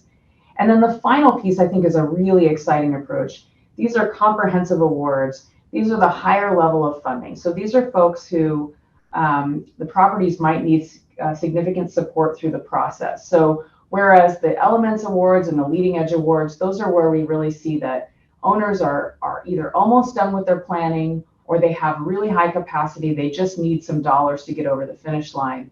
The comprehensive awards might be really good fit for folks that are smaller mom and pop owners, small nonprofits, rural projects that need some handholding and need some technical assistance. And so HUD will actually be making available a HUD contractor to work hand in hand with that owner to help them make a plan to upgrade that property and provide some additional support for those. So we're excited about being able to do that work with some of the properties that need the most assistance. Next slide, please. I'm also pleased with how we're looking at our NOFO timeline. So typically, when we think about notices of funding availability, there is a deadline, there's a one-time shot. If your project's not ready, maybe you have to wait until a future program. But really the way that we're approaching this is helping to meet owners where they're at and helping to kind of understand that this will be a process for folks to sort of develop their planning. And so we have a rolling timeline for folks to be able to apply for these properties in multiple waves to address industry capacity concerns and give owners a little bit of time to do their planning. So each cohort will have 4 application review periods, and we'll be reviewing applications once per month, cycling through the cohorts. Our first application review window closes at the end of this month for our Elements NOFO, and then the end of July for Leading Edge, and then the end of August for Comprehensive. So this gives us a little bit of time to have conversations in our communities and to find those owners and get them educated about the program. And we look forward to participating with you and partnering to get the word out. Next slide, please. So just wrapping up here, again, this is a brand new program from the Inflation Reduction Act. The notice and the notice of fund opportunity was published just last month. We do have a website and an email where you can ask really specific questions about the program design. If you're talking to owners and they have technical questions, that's the address to use. But for general information about outreach and how to find those properties, it's the HUD Oregon Field Office that will be your resource here. My colleague, Brian Guinea, is available to take questions, and you'll see his email address there. So that's an overview of GRRP. Thank you so much again for the opportunity to share and for the partnership today. Thank you so much, Margaret, for your presentation. We move on to second of the two Margarets for our last panelist here. So Margaret Hoffman, or Margie, is a professional career. She began her professional career in natural resources management on federal lands. She has worked on public policy in the realms of public safety, healthcare, climate change, energy resilience and security, and land use. She has experience working for the public and private sector, as well as nonprofit management. In 2012 and 15, Oregon Governors John Kitzhaber and Kate Brown respectively appointed her to serve as energy policy advisor. In this position, she developed the first ever 10-year energy action plan for the state of Oregon and served as the governor's office liaison to the Oregon Public Utility Commission and Oregon Department of Energy. After leaving the governor's office, Margie served as a senior management team member for the Farmers Conservation Alliance, a nonprofit focused on modernizing irrigation infrastructure in the Western United States to benefit agriculture security and the environment. In January 22, she received a presidential appointment to continue public service as state director for USDA Rural Development, serving the state of Oregon. Please welcome, join me in welcoming Margie for her presentation. Thank you. Thank you so much. I just want to say it is such a pleasure to be here with everybody today and to provide this information to this group of people. I want to say thank you to the leadership at the University of Oregon. And there are also a lot of people on this phone call in our federal agency family, governor's office, people working in state agencies, people in the philanthropic sector, people representing local communities. And I think it's just a really good example of the partnerships that often occur in Oregon and how we all lean in and work together to figure out how we maximize this incredible opportunity for the benefit of all of our communities, not just those communities that understand how to already access federal funding and have the resources to do that. And so I consider this conversation one of many in, a long, hopefully very successful couple of years in us figuring out how to leverage this once in a generation opportunity for the benefit of solving hunger issues and housing issues and energy resilience issues and a number of different things across the board. So it is an honor to be a part of this conversation at this particular juncture. As was stated, I'm the state director for the Office of Rural Development, which is a sub-agency of the United States Department of Agriculture. And our agency is unique in that we are the only federal agency that is exclusively focused on serving rural communities. The largest community that we serve is 50,000 people. So a lot of our work is throughout rural Oregon and the frontier counties and with our tribal nations in particular. In the recent legislation that has passed, in this round of legislation that has passed under the leadership of the Biden-Harris administration, there are a couple of different things that I want to touch on. One is broadband funding. So we are one of 3 federal agencies that's focused on the deployment of broadband. And our role in this is to ensure that rural customers have access to high-speed internet. So we focus very narrowly on that last mile connection for people in rural America. A couple of days ago, Secretary Vilsack announced $714 million in the latest round of Reconnect projects And I'm happy to say that Oregon got 15% of all of the total allocation that was announced. So that's over $100 million of investment that will happen in the next 2 years in Oregon. We will serve thousands of customers, and those are children that will no longer have to go to the McDonald's to connect to Wi-Fi. They are people who have mobility issues or whatever that are in their homes that will have access to medical and mental health resources. And they are rural small businesses or whomever that can connect to the digital economy. And so that's a really, we've been able to leverage successfully so much, not just in broadband, but across the board. And so I like to pause because I think a lot of the information that's shared can feel really overwhelming and people feel like they might be missing the opportunity. But I just like to call out that we are leveraging resources today and we are all working together to help. Like, I think I love Fran's comment, like, please call us, because if it's not my federal agency, it's going to be another federal agency. And we really want to help work with you to figure out how do you most efficiently figure out what is the right implementation resource for whatever it is that you're trying to build.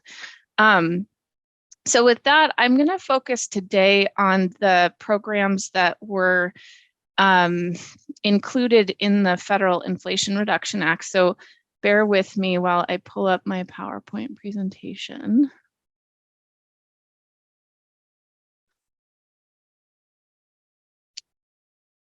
So under the Biden-Harris administration, one of the key components of our strategic plan at USDA is to help mitigate and adapt to the changing climate, mitigate greenhouse gas reduction emissions. So the 3 programs that were included in the Inflation Reduction Act are intended to increase the supply of rural renewable energy and energy efficiency projects, to increase energy resilience, to create jobs in rural America, and to decrease our reliance on fossil fuels. The first program I'd like to share about is the Rural Energy for America program, or our REAP program. And this provides grants to rural small businesses. So and we use the Small Business Administration definition for a rural small business or agricultural producers. And it serves agricultural producers are entities that are making over 51% of their revenue from the farm. So there's over $1 billion in funding for this program.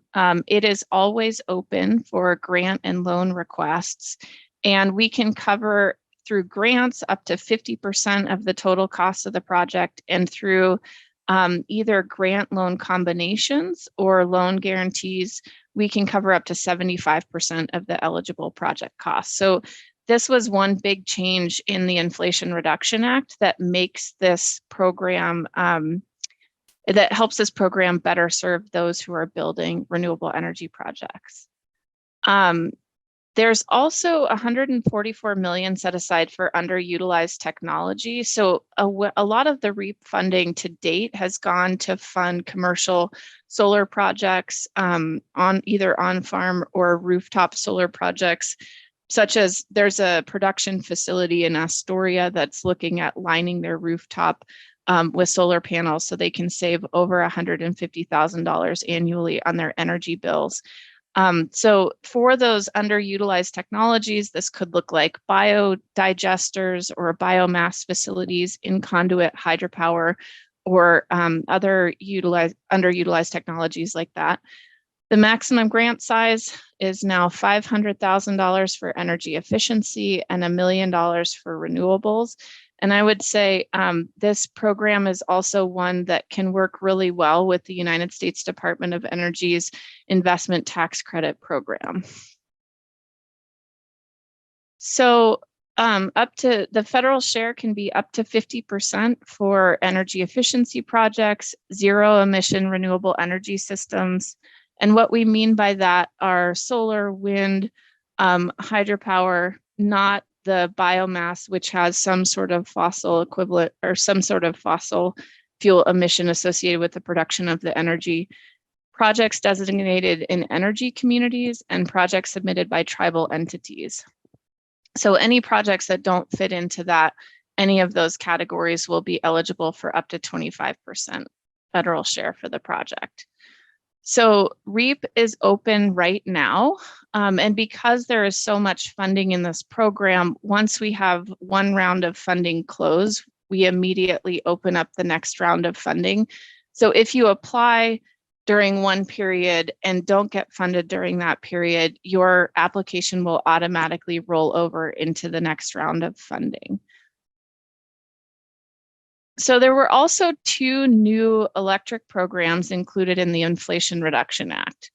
The first is the Powering Affordable Clean Energy Program, or the PACE program. And this is really important if you're building a community scale renewable energy project. So less like on-farm rooftop solar, more something that can serve multiple end users at the community scale. And so it's eligible to provide loans for a number of different renewable energy technologies, as well as renewable energy storage projects. So if you're looking at hydro storage combination or a solar storage combination to provide something that looks a little bit more like baseload, this is a really good project or really good program. The other thing I like about this is that the eligible applicants are much broader than some of our other programs. So you can be an investor-owned utility that's based in Portland, but if you have a project that serves some of your rural customers that fall within our rurality eligibility requirements, you can qualify for funding under this program. State and local government entities, also cooperatives, nonprofits, tribes, and utility districts. So at least 50% of the population must be in communities that are smaller than 20,000 people. But the eligibility requirements for this program are a lot broader than some of what we've seen Congress designate in the past. Letters of interest are going to be accepted June 30th through September 29th of this year. What we did is try to ease the burden for applicants. And so we're just requiring a couple of page letter of interest.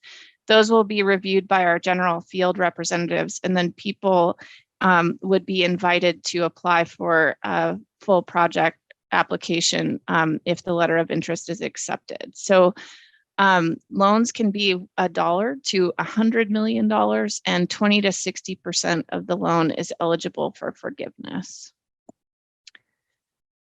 The second program that I want to talk about is Empowering Rural America, or our New Era program. The eligibility requirements for this program are specific to rural electric cooperatives. But the thing that I like about this program is that the utilization of this program can be much broader than a standalone renewable energy or a storage project. And so this is where we can look more broadly at efficiency system upgrades or things like that, but the applicant itself would have to be a rural electric cooperative. Applications for this are open July 31st to August 31st, and there's also $1 billion in program funding for this. PACE and New Era together represents the single largest investment that our country has made in rural electrification since the rural electrification passed in the 1930s. And then the Inflation Reduction Act as a whole is the single largest investment in climate mitigation opportunities ever. And so this truly is, like, I love what my colleague from EPA said, this is not hyperbole. This really is a once in a generation opportunity, and we are here to help communities and entities understand what is the right program for what it is that you want to build, and how do we help you navigate securing that implementation capital.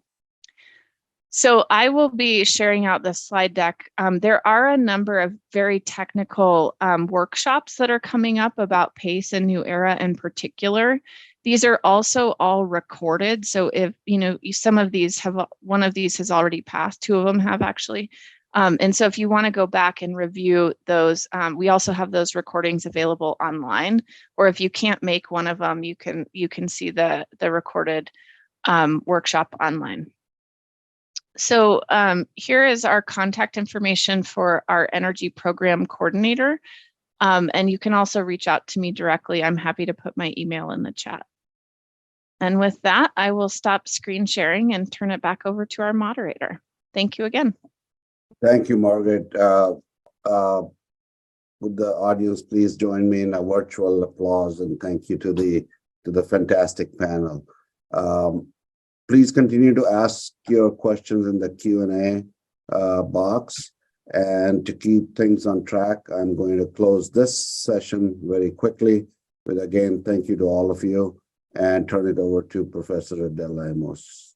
Adele? Great. That was fantastic and so engaging. I hope all of you are feeling as inspired as I'm feeling about the possibilities. It may seem overwhelming, but it's overwhelming in really wonderful ways, because it's concrete action that we can be taking to address climate change and social justice. So I know we didn't have time for questions, but we're going to try to stay on time, but please keep adding them to the chat. And we will be making the slides and information available to everyone. And I'll talk about that at the end too, but through our EI website. So we'll make sure that the information gets out to everyone. As we conclude this federal implementation part of the conversation, I just want to thank our federal partners and all the folks who are doing the hard work to implement these programs, and for taking the time to discuss them with us here today, and particularly as they relate to opportunities in Oregon. And I'd be remiss at this moment if I didn't point out that the reason we have this non-hyperbole, historic and unprecedented implementation opportunity is the work of those in Congress who did the hard work to make all this a reality. And here in Oregon, we're so grateful for our members of Congress who were active and visible and incredibly effective in getting us to this historic point. Senator Wyden is, of course, the chair of the Tax Writing Committee, and Representative Blumenauer ably represents Oregon on the Ways and Means Committee in the House of Representatives. Senator Merkley is a leader on so many of these environmental programs. Senator Bonamici's work on the Climate Select Committee greatly influenced and shaped the shape and scope of this legislation. And of course, Representative DeFazio, who chaired the House Transportation Committee during the critical period that this legislation was developed. So I just wanted to take a moment to recognize the incredible work. It just makes me really proud to be an Oregonian and proud of our representation. Our second panel focuses on state implementation, so a shift to the state front, and we're privileged to have Dr. Ale Reyes-Santos as our moderator. Dr. Reyes-Santos is a professor of practice at the School of Law and co-director of the UO's award-winning Pacific Northwest Just Futures Institute for Racial and Climate Justice. She's an independent researcher and consultant. She's the founder of ACC, a BIPOC-led consulting firm focused on facilitating organizational transformation and community engagement across fields. She's a renowned speaker and author, and just an incredible and inspiring leader here at the University of Oregon. And it's such a privilege that to get to work with her. Ale, it's our honor to have you help us moderating this discussion, and I'll turn the program over to you. Thank you, Adele. It's such a pleasure to be with all of you here today. Good morning, everyone. I truly feel so hopeful being in your company today and moderating this panel. And I look forward to the strong collaborations across our state and our region emerging from this conversation, especially on behalf of U of Oregon. This panel today will cover the status of state efforts relevant to the implementation of the IRA with representatives from Oregon Department of Energy, Oregon Department of Transportation, and Oregon Department of Environmental Quality. We are honored to hear today from Deneen Banner, Travis Brower, and Colin McConaughey. Every speaker will have 15 minutes to share with us, and then hopefully we'll get 10 minutes for Q&A. I will share brief bios as I introduce each speaker for the sake of time, but please visit our RSVP website for more information about each one of them. Now it is my pleasure to introduce our first speaker, Deneen Banner. Deneen Banner serves as the director of the Oregon Department of Energy. Banner joined ODOE in 2017 as Assistant Director for Planning and Innovation and was confirmed by the Oregon Senate as ODOD's Director in February 2018. Benner came to ODOE from the U.S. Department of Energy, where she served as Associate Assistant Secretary in the Office of Energy Efficiency and Renewable Energy, and as Deputy Assistant Secretary in the Office of Congressional and Intergovernmental Affairs. She also grew up in Portland, Oregon. And I'm so excited to have Janine here. I've heard you speak before, and I always love listening to you. It's very inspiring. The mic is all yours, Janine. All right. Thank you so much. I really appreciate the introduction and the opportunity to join you here today. I just want to confirm that folks can see my slideshow and you're seeing just the presentation, right? Okay. Great, thank you. Well, again, I'm Janine Benner, and I'm the director of the Oregon Department of Energy. And I just really, again, appreciate the opportunity to join you and also the leadership of the University of Oregon and the Environment Initiative, bringing people together to talk about the opportunities that this federal funding affords for our state. This is a great example of what Professor Amos said at the beginning about leveraging the expertise and knowledge that you have at the university to really help advance what we do at the state level. And as Governor Kotek said in her opening remarks, this is an unprecedented opportunity. And this webinar is key to helping ensure that Oregonians have information and access to the opportunities. And I really want to thank our federal partners at USDOE, EPA, HUD, and USDA, who are working so hard to implement these new programs at the federal level. So today I'm going to share some big picture thoughts on how the Oregon Department of Energy is approaching this funding, how we're engaging with communities, and then I'll talk about the specific opportunities that we're pursuing for the state. So before we jump in, a quick introduction to the Oregon Department of Energy, or ODO. On this slide, you'll see our vision, mission, and what we do. Our mission is to help Oregonians make informed decisions and maintain a resilient and affordable energy system. We advance solutions to shape an equitable clean energy transition, protect the environment and public health, and responsibly balance energy needs and impacts for current and future generations. And I'm pleased to say that the funding opportunities that we're discussing today will really help us advance this mission. So you've already heard today from our federal partners about the historic or unprecedented amount of funding that they're distributing. And when the IIJA passed back in the fall of 2021, we recognized that it was the largest federal investment in many of these activities ever. And this slide shows some of the energy funding that's in the bill. So soon after it passed, ODO started preparing to apply for these programs, recognizing that this was going to be a significant investment and a significant lift for our agency. And then less than a year later, the Inflation Reduction Act passed, surprising almost everyone. So if we thought those IIJA numbers were big, these are even bigger.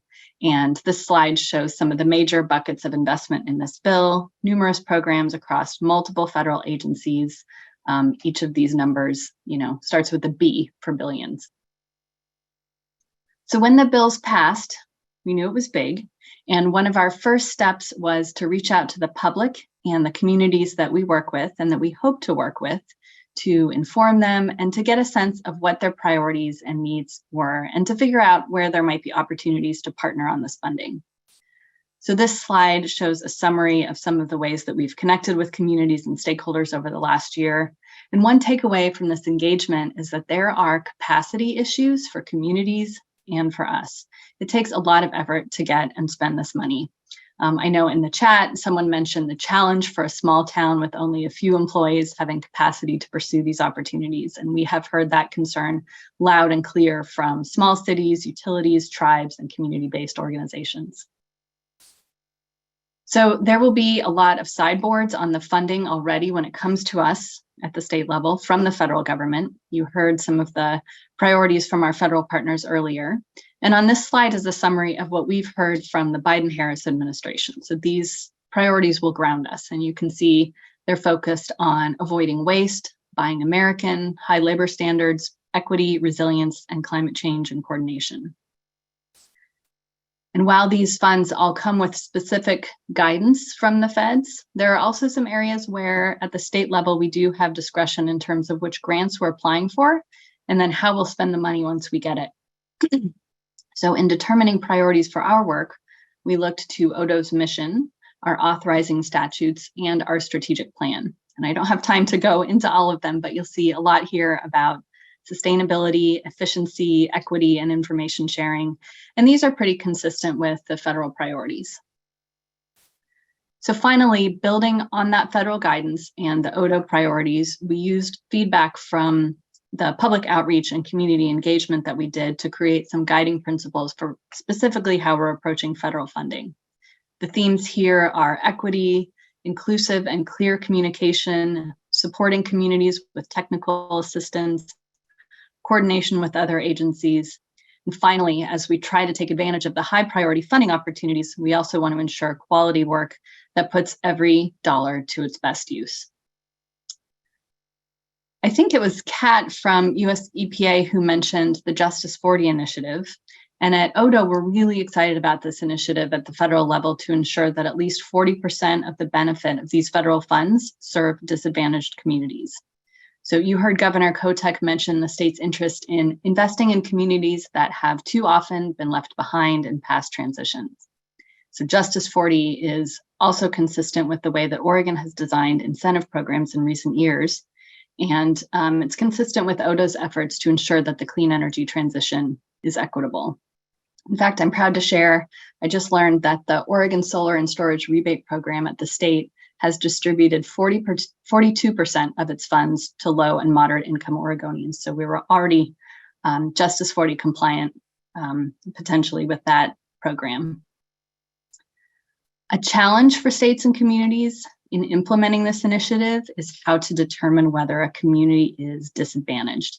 And on this slide is a clip from what's called the Climate and Economic Justice Screening Tool, CJEST, made available from the White House.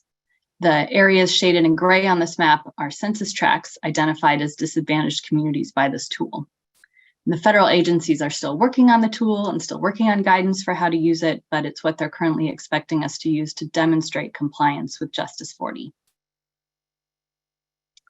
So now I want to jump to the specific federal funding opportunities that ODO is tracking. And I acknowledge that this is a pretty complicated slide. It's full of acronyms, and I'll get into most of these specific programs in the next few slides.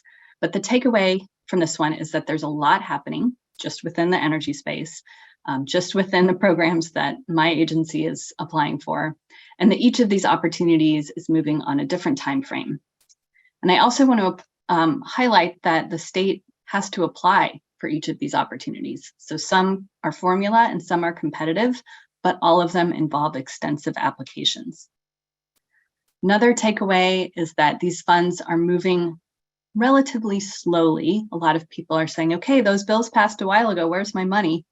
But they have to spend a lot of time in federal planning, all that hard work you heard from the previous panel, especially the Inflation Reduction Act funds. And that's partly because the IRA passed as a budget reconciliation package, as Professor Dotson mentioned, which limited the amount of specific detail that Congress was able to put in it. So federal agencies like US DOE and US EPA have to create guidance and try to interpret what Congress wanted. It's easy to think of these individual pots of money as disconnected and siloed, being run by different agencies and different programs within agencies that don't necessarily always talk to each other. And that may be the case, but our job at the state level and community level is to weave them together to support our clean energy transition. And I think if you back way up and squint your eyes, you can start to see how they all fit together. So I'll share some examples of that as I go through. So the first program I want to cover is from the IIJA, and it's an expansion of the existing state energy program, which you heard from US DOE, is a longstanding formula grant that has been supporting my agency's work for decades. But the IIJA supercharged this program. And now we have an additional $5.6 million to support the Oregon Department of Energy's energy resilience work, to increase our ability to provide technical assistance to consumers and communities, to facilitate research, analysis, and programs on energy efficiency, renewable energy, and sustainable transportation. This is really foundational to all of the rest of the work that we're talking about. So to be eligible for this additional funding, the state is required to complete an energy security plan. We have an old plan from 2012, And we're taking the opportunity to create a new one that addresses energy sector hazards and vulnerabilities, assesses risks and cross-sector interdependencies, presents risk mitigation opportunities, and provides a roadmap to achieving energy security and resilience. Yesterday, I was in Coos Bay meeting with community members, and I was reminded about the importance of energy resilience, especially for our coastal communities who would likely remain isolated and without fuel for weeks after a Cascadia subduction zone earthquake and tsunami. And this energy security plan will address risks from tsunamis to wildfires to cyber attacks. So here's where there's a connection between programs that may or may not have been intended, but I think which creates a great opportunity for state energy offices. Both Professors Dotson and Elise at DOE mentioned this program. The IIJA also created a formula grant program on grid resilience, and Oregon will receive about $50 million over the next 5 years to fund efforts by the state's utilities to make Oregon's electric grid more resilient. We submitted our application this spring, and we're hoping for funding later this summer. And as we design this program and determine which grid resilience projects to support across the state, that energy security plan can help guide our investments to where they will deliver the most resilience benefits. One question that states around the country have been asking, including Oregon, is who's going to do all of this work on our grid? Who's going to build those energy efficient buildings and install the new electric appliances supported by the federal tax credits and incentives that you have already heard about? So we had already been hearing from industry that there's a shortage of qualified workers to meet existing needs, not to mention all of the new work that will be supported with this federal funding. And again, I think back to my visit to Coos Bay yesterday, where we heard that it's even harder to find contractors, for example, in Oregon's rural communities. So luckily, both the IIJA and the IRA acknowledge that we're going to need more people and more people trained to do this work. So we're actively planning to apply for 2 different grants in support of this need. One opportunity will support the training of energy auditors, and the other will support the training of contractors who will be assisting with the implementation of residential efficiency upgrades. So our goal here is to collaborate with and work with existing workforce development programs to use this federal funding to fill gaps. As the governor said, this funding can support essential pathways to high quality jobs. So we've talked a little bit about communities around the state. Those communities have different energy needs. What appears in the City of Portland's Climate Action Plan may not be a priority for Coos Bay. So the IIJA's Energy Efficiency and Conservation Block Grants is a great opportunity to provide funding for community level projects. And it provides funding both through direct awards from USDOE for bigger cities and sub-awards for smaller cities that will flow through ODO. So we're still in the process of designing this program. The types of projects we anticipate supporting with this funding include energy audits, EV charging infrastructure, solar and storage for municipal buildings, and other activities that cities are helping us identify. So all of the funds that we've talked about so far will help the state make progress on our greenhouse gas reduction goals and tackling the climate crisis. But we're also closely tracking 2 IRA programs designed specifically to reduce greenhouse gas emissions. You heard about both of these from Kat earlier, and you will hear more about climate pollution reduction funds from Colin, my colleague at Oregon DEQ. But I did want to highlight another connection of how these funds fit together, in that one of the activities that we're proposing to fund with the climate pollution reduction grants is a statewide energy strategy to help target federal investments most strategically so we can achieve our greenhouse gas reduction goals. There's also a significant fund, the Greenhouse Gas Reduction Fund. ODO is participating in conversations about how Oregon can access these funds, and we're also planning to apply for that Solar for All program to support solar for low-income communities. Also related to climate change is the Clean Hydrogen Hubs, and ODO is partnering with Washington State and participating in the Pacific Northwest Hydrogen Association and applying to host a hub here in the Pacific Northwest. If we get this hub, the hydrogen would be produced using clean electricity and would be used to help with decarbonization in sectors that are hard to electrify, such as heavy-duty transportation, long-duration energy storage, and industrial operations. Finally, we are expecting to receive about $113 million for 2 rebate programs known as Homes in Here.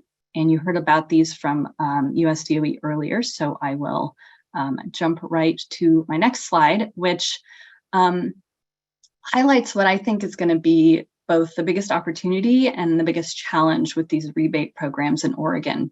And that is how to align them with each other and with existing programs in the state run by cities, utilities, community action agencies, and others.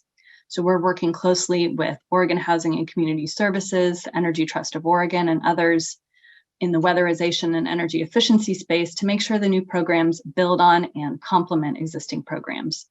And one of the first steps we did was to agree on some shared intentions to guide our work so that we can hold ourselves accountable to the principles as we get into the specifics. So I'll close by sharing that before the legislative session stalled, the legislature was very active on energy. And I want to highlight 2 bills that are relevant for how the Oregon Department of Energy will implement these federal funds. And actually, after yesterday's news of the walkout being resolved, I have higher hopes for these bills. So first, HB 3166 will help us address that accessibility and alignment issue that I talked about earlier. It directs ODO and Oregon Housing and Community Services to work together on a one-stop shop for consumers.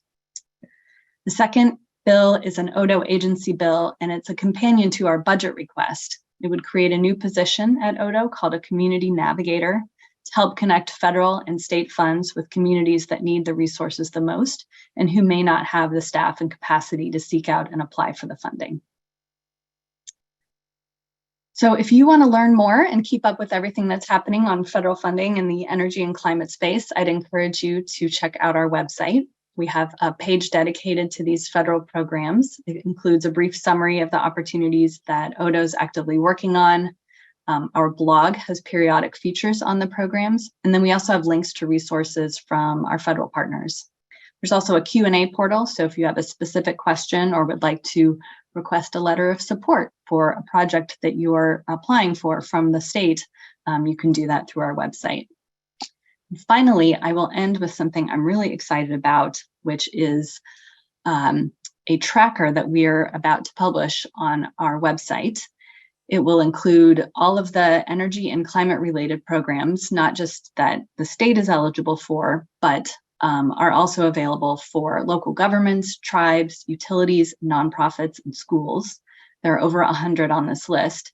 And you'll be able to use this tracker to search by topic and by eligible entity and see upcoming application deadlines and connect to more information. So as you've heard on this panel, there are so many opportunities through these bills. It can be overwhelming, and we're hoping that this tool will help folks narrow down to what is relevant to them.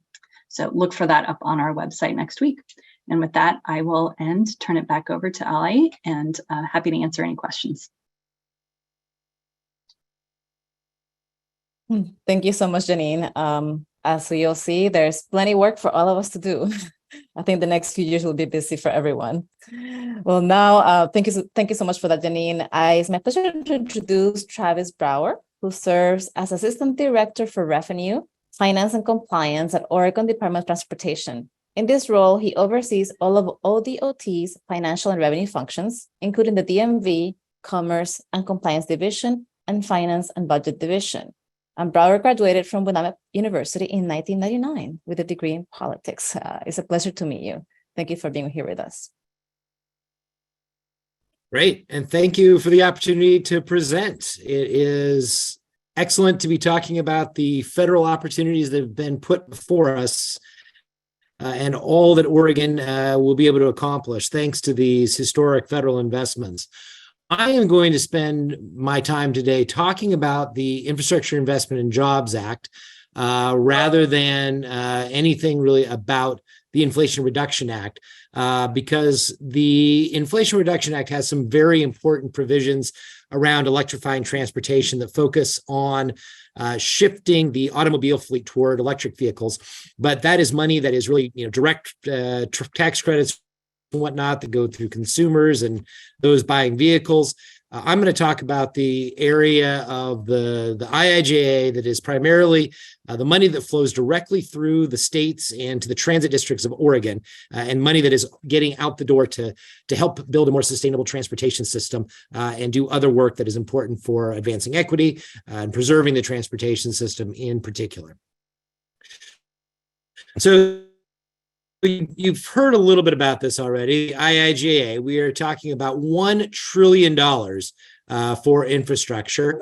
Of that, $567 billion was specifically for transportation. And the surface transportation portion of that included a reauthorization of surface transportation programs. So a big chunk of that money was money we were already expecting to come in the next few years, but with a very robust reauthorization of those programs with a significant increase in funding levels. There is a new carbon reduction program and funding for EV charging that I'm going to spend a decent chunk of time on, and a lot of additional funding for things like a Protect Resilience program, significant infusion of money for bridges, and over $100 billion in discretionary grants that will be doled out by US DOT. All of this is over the period of 2022 through 2026.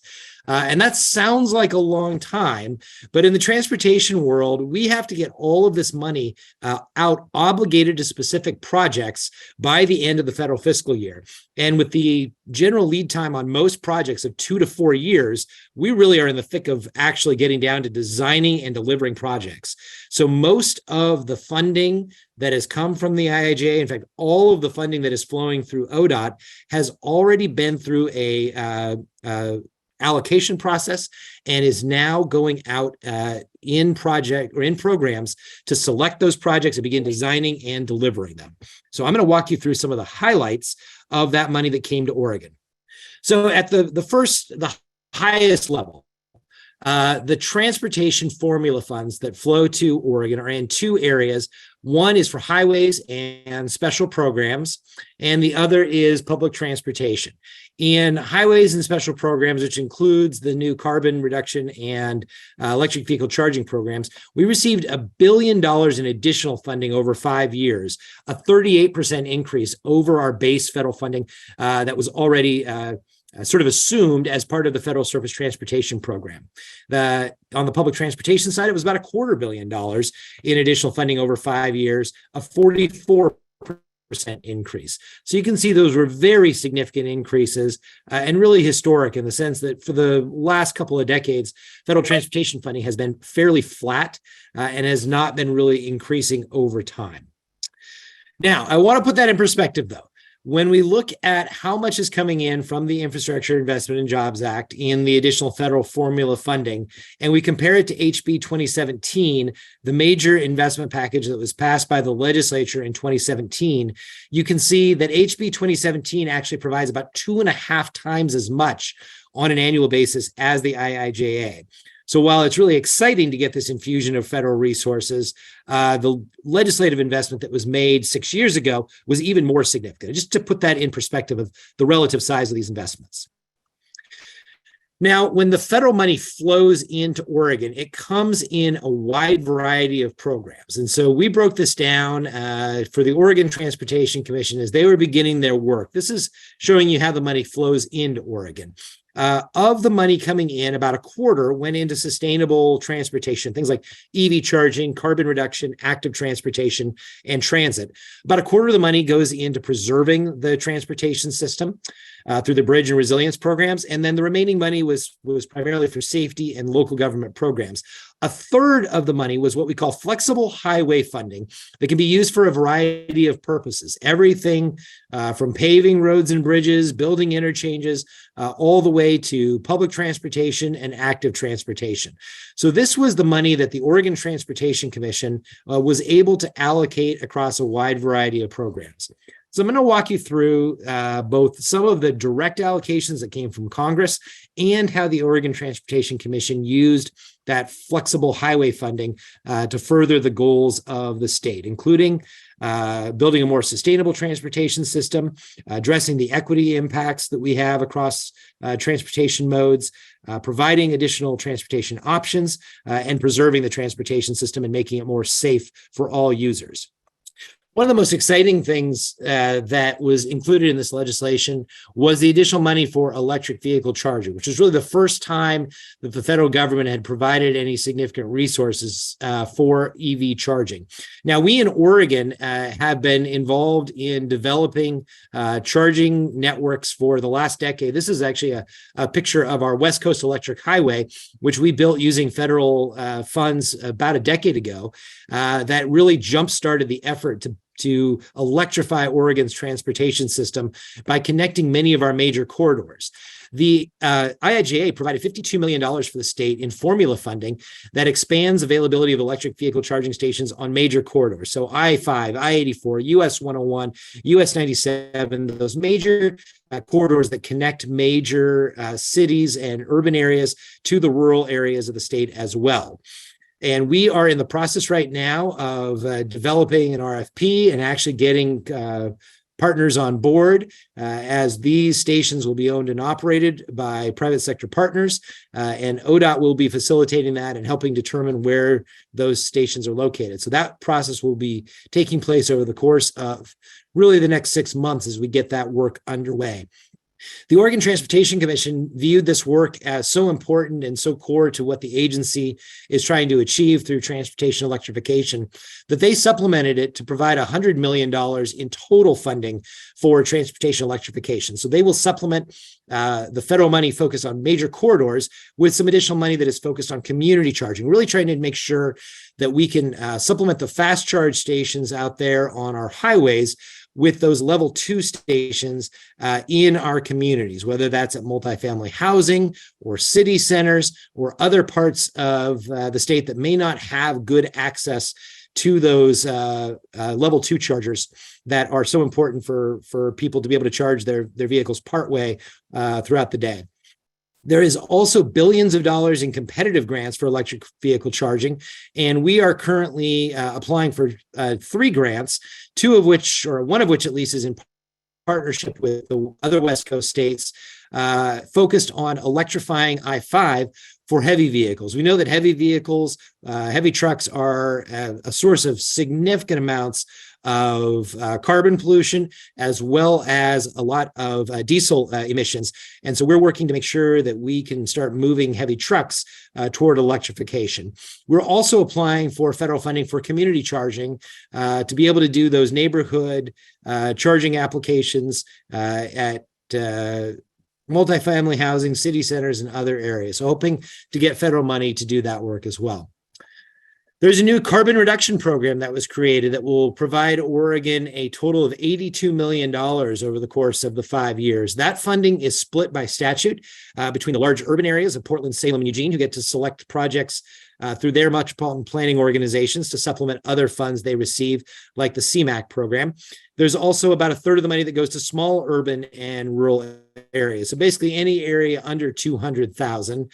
And also a tranche of funding for statewide projects. This program requires each state to develop a carbon reduction strategy. We were able to use our statewide transportation strategy for greenhouse gas emissions that was promulgated about 10 years ago. So we set up a consultation group made up of the transportation management areas, those large urban areas, the metropolitan planning organizations, and other partners and interested parties. And what we came up with was focusing on 4 key strategy areas: vehicle and fuel technology, which include electrification and other efforts, providing more transportation options so people can get around by transit and on bike and on foot, improving system operations, and also looking at applications of pricing across the system. We have been engaged in a call for projects for the urban areas and rural areas with less than 200,000 residents. These just came in, the applications came in May. There was $13 million for the first round. There'll be another round in 2024 with a similar amount. There's a local match for this of 10.27%. And yes, I know that is ridiculously specific, but it is 10.27%.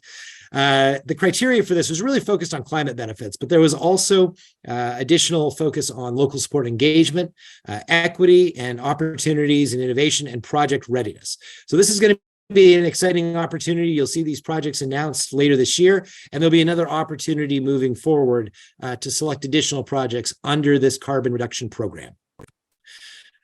Across the IIJA, there was also a wide variety of investments that were made in active transportation, so biking and walking and rolling, for folks to be able to get around their communities more sustainably and more safely.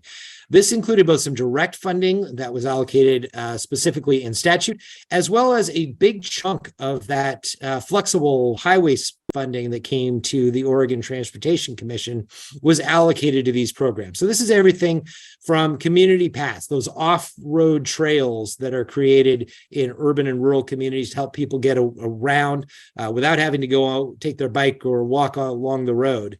We also put additional money into Safe Routes to School to supplement the $15 million in funding the state legislature put forward. We created a Great Streets program that tries to take a comprehensive approach to addressing the safety and multimodal needs along urban arterials in recognition of the high traffic volumes, the safety challenges, and the need for additional investments in those urban arterials to make them safe and make sure that everybody can get around safely. So this would be investing in sidewalks and bike lanes and transit stops and safe crossings and all of those accoutrements that oftentimes are missing on some of those major urban arterials that ODOT owns, that perhaps once were major state highways connecting different communities and now really are Main Street.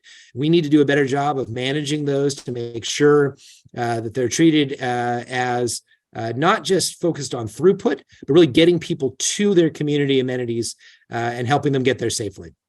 The OTC also created an innovative mobility program that's providing microgrants for a wide variety of public and active transportation efforts, oftentimes through community-based organizations. And they put significant money into creating greater accessibility under the ADA for populations that experience disabilities and need to be able to access our sidewalks by having curb ramps. So there are hundreds of millions of dollars going into public and active transportation all around the state under these programs. And it's a very exciting opportunity to really build out the system in areas that have been traditionally neglected by ODOT and really improve the ability to get around on bike and on foot and by rolling around. It's important to know that a big chunk of this money is getting into the hands of local governments who are able to select projects from allocations that they are provided or who have access to some of the various programs that ODOT operates. So significant investments will be going into our local streets and roads, about $300 million total for a wide variety of activities that will be available.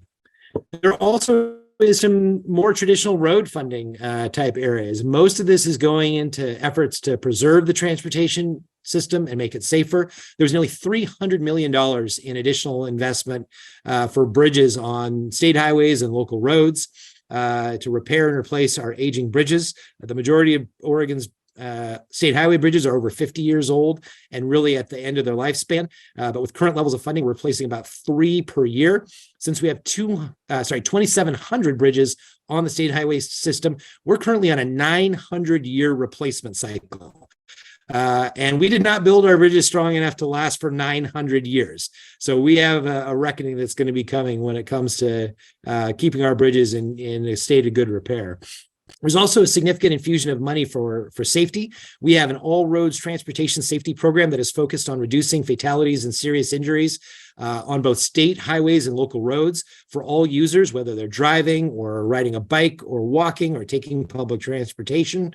And so that infusion will help address the really truly horrifying increase in fatalities that we've seen, especially for vulnerable road users who are walking or biking. All told, of that $1.2 billion that came into the state, this shows the approximate breakdown. About a third of it went into sustainable and equitable transportation, particularly public transportation and active transportation for biking and walking. About another third of it went into the fix-it programs, as we call them, that are about preserving the transportation system. We also noted here about 8% went to ADA. That's sort of a category that fits between those two categories of sustainable and equitable transportation and the Fix-It program. A small slice, about 4%, went to a couple of interchange projects designed to make them handle traffic volumes better and more safely. And then a big chunk of money also went into safety, local, and other fund sources. But you can really see that the big investments were in sustainable and equitable transportation, as well as the fix-it programs that help keep the system in a state of good repair and well maintained. So that is the formula funding that comes into the state. I'll also note there are opportunities in the competitive grant programs. One I wanted to flag is around passenger rail. Oregon and Washington partner together to operate through Amtrak the Cascades service that starts in Eugene, goes through Albany and Salem to Portland, and then on to Seattle and up to Vancouver, British Columbia. That is one of the most popular passenger rail services in the nation and is a really important component of the I-5 transportation corridor connecting our major urban communities. We are partnering with Washington State to seek funding. We have applied to the Federal Railroad Administration for a corridor development grant that will help us do the required federal planning. We think that's fairly in some ways, just a formality to get that grant and then do the work and then be able to go to the feds in the upcoming years and apply for additional funding for the actual improvements that will help us improve travel times and help us improve reliability, particularly some of that delay that is caused in the system when we come into conflict with freight trains on the rails. So that is a high-level overview of the improvements that the IIJA will be making to Oregon's transportation system. There were so many other areas that I could have focused on. That is just a fraction of the programs and investments that are being made. So I do encourage you to go to ODOT's websites. If you want more information, we have a lot of information about the carbon reduction program and the opportunities there, about our electrification programs. And also we have a page for local governments that are seeking funding in a variety of these programs. Many of the programs have actually already allocated all of the IIJA funds for projects because we were already in the middle of soliciting projects when the additional money came in. But there are going to be some additional opportunities coming up in the near future, particularly in programs like that carbon reduction program. So with that, I will pass it back. Thank you so much for that, Travis, and for delving into the IIJA. So much for us to keep track of in that regard. And now I'm going to move forward to the last speaker of this panel, Colleen McConaughey. In the meantime, I want to encourage people to keep posting questions in our Q&A chat box.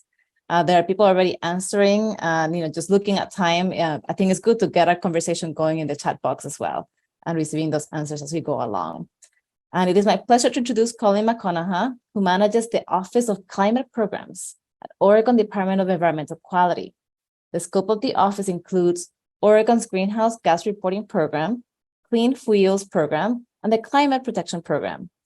Prior to this role, McConaughey worked 2 years in Oregon Governor Brown's office to develop policy to establish broad statewide limits on greenhouse gas emissions. And I'm proud to say that McConaughey has a bachelor's in biology and geography from the University of Oregon. There's actually a Doc Oregonian here with us today. Thank you for being with us today, Colin.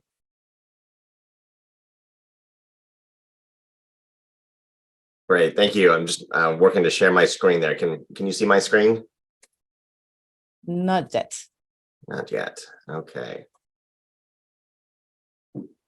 There we go. That looks like I did it. Great. Thank you for the opportunity to be here this morning. And I have the luxury of covering just one federal grant program in sharp contrast to my colleagues that preceded me. So I think I can make up a little time here, a lot less ground to cover really, but some really important federal funds coming to Oregon just as of this month. And folks have heard a couple previous panelists mention the Climate Pollution Reduction Planning Grant program. This is a portion of the IRA. Let me advance my slide here. Again, some of this overlaps a little bit with what you heard from Kat Compton and from Janine Benner. Portion of the IRA is $5 billion to EPA for climate pollution reduction grants. And it's really broken up into two phases. And I'm primarily going to talk about the first phase, which has very direct implications for the second phase. The first phase of this $5 billion is happening now, as of this month, $250 million in formula grants going out from EPA to states, to tribal nations, and the top 67 most populous metropolitan statistical areas across the country, of which one is here in the state of Oregon, the Portland, Hillsborough, Vancouver MSA as well. And then the second phase, rolling out next year, will be the disbursement of the rest of that $5 billion, over $4.5 billion through competitive grants to implement the plans that these states, tribal nations, and MSAs to implement the climate pollution reduction plans that we develop through that first phase. So again, honing in on this first phase of the climate pollution reduction grant program. Again, formula grants going out to states, $3 million to each that applied. I believe last I heard, 46 out of 50 states applied for those $3 million a piece. And then an additional $1 million to each of those MSAs that applied. And again, we have one here that applied in Oregon, the Portland, Hillsborough, Vancouver MSA, and that I believe is the Metro regional government that is the applicant for that grant. And then, as we understand it, most recently, a little over $100,000 per tribal nation within Region 10 of EPA, which is Oregon, Washington, Idaho, and Alaska. A little over $100,000 available for each tribal nation that applies for a planning grant as well. And last I heard as well, I believe one of the 9 federally recognized tribes in Oregon had applied. That's the Umatilla.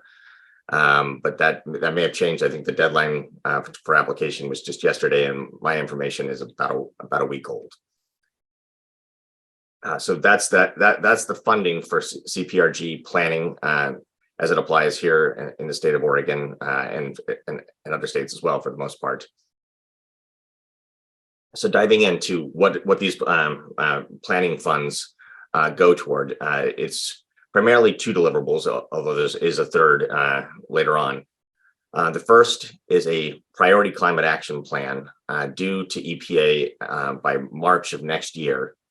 And I'll talk a bit more about what is entailed by the priority climate action plan, but I will spoil it here and say that the headline feature of the priority climate action plans that states, MSAs, and tribes develop is that it then defines the universe of eligible projects or measures, as EPA refers to them, that can apply for that over $4.5 billion of implementation funds next year. So really important feature of that very first deliverable due early next year to EPA. And then subsequent to that, a little over a year later, states must submit what they call comprehensive climate action plans, which then look out beyond just what is the priority for right now in the here and now. What are the I'm going to say shovel ready projects, but beyond that, what are the more comprehensive, as the name suggests, measures to address climate pollution within the state or within the MSA or within the tribal nation.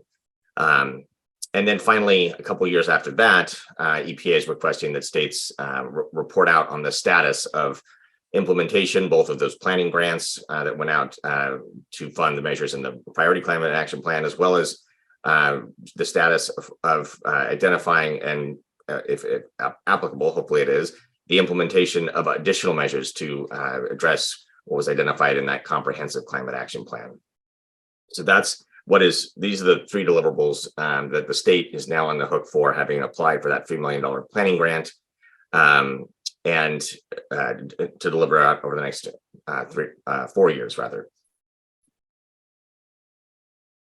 And then, as I said, I kind of spoiled this here just a second ago.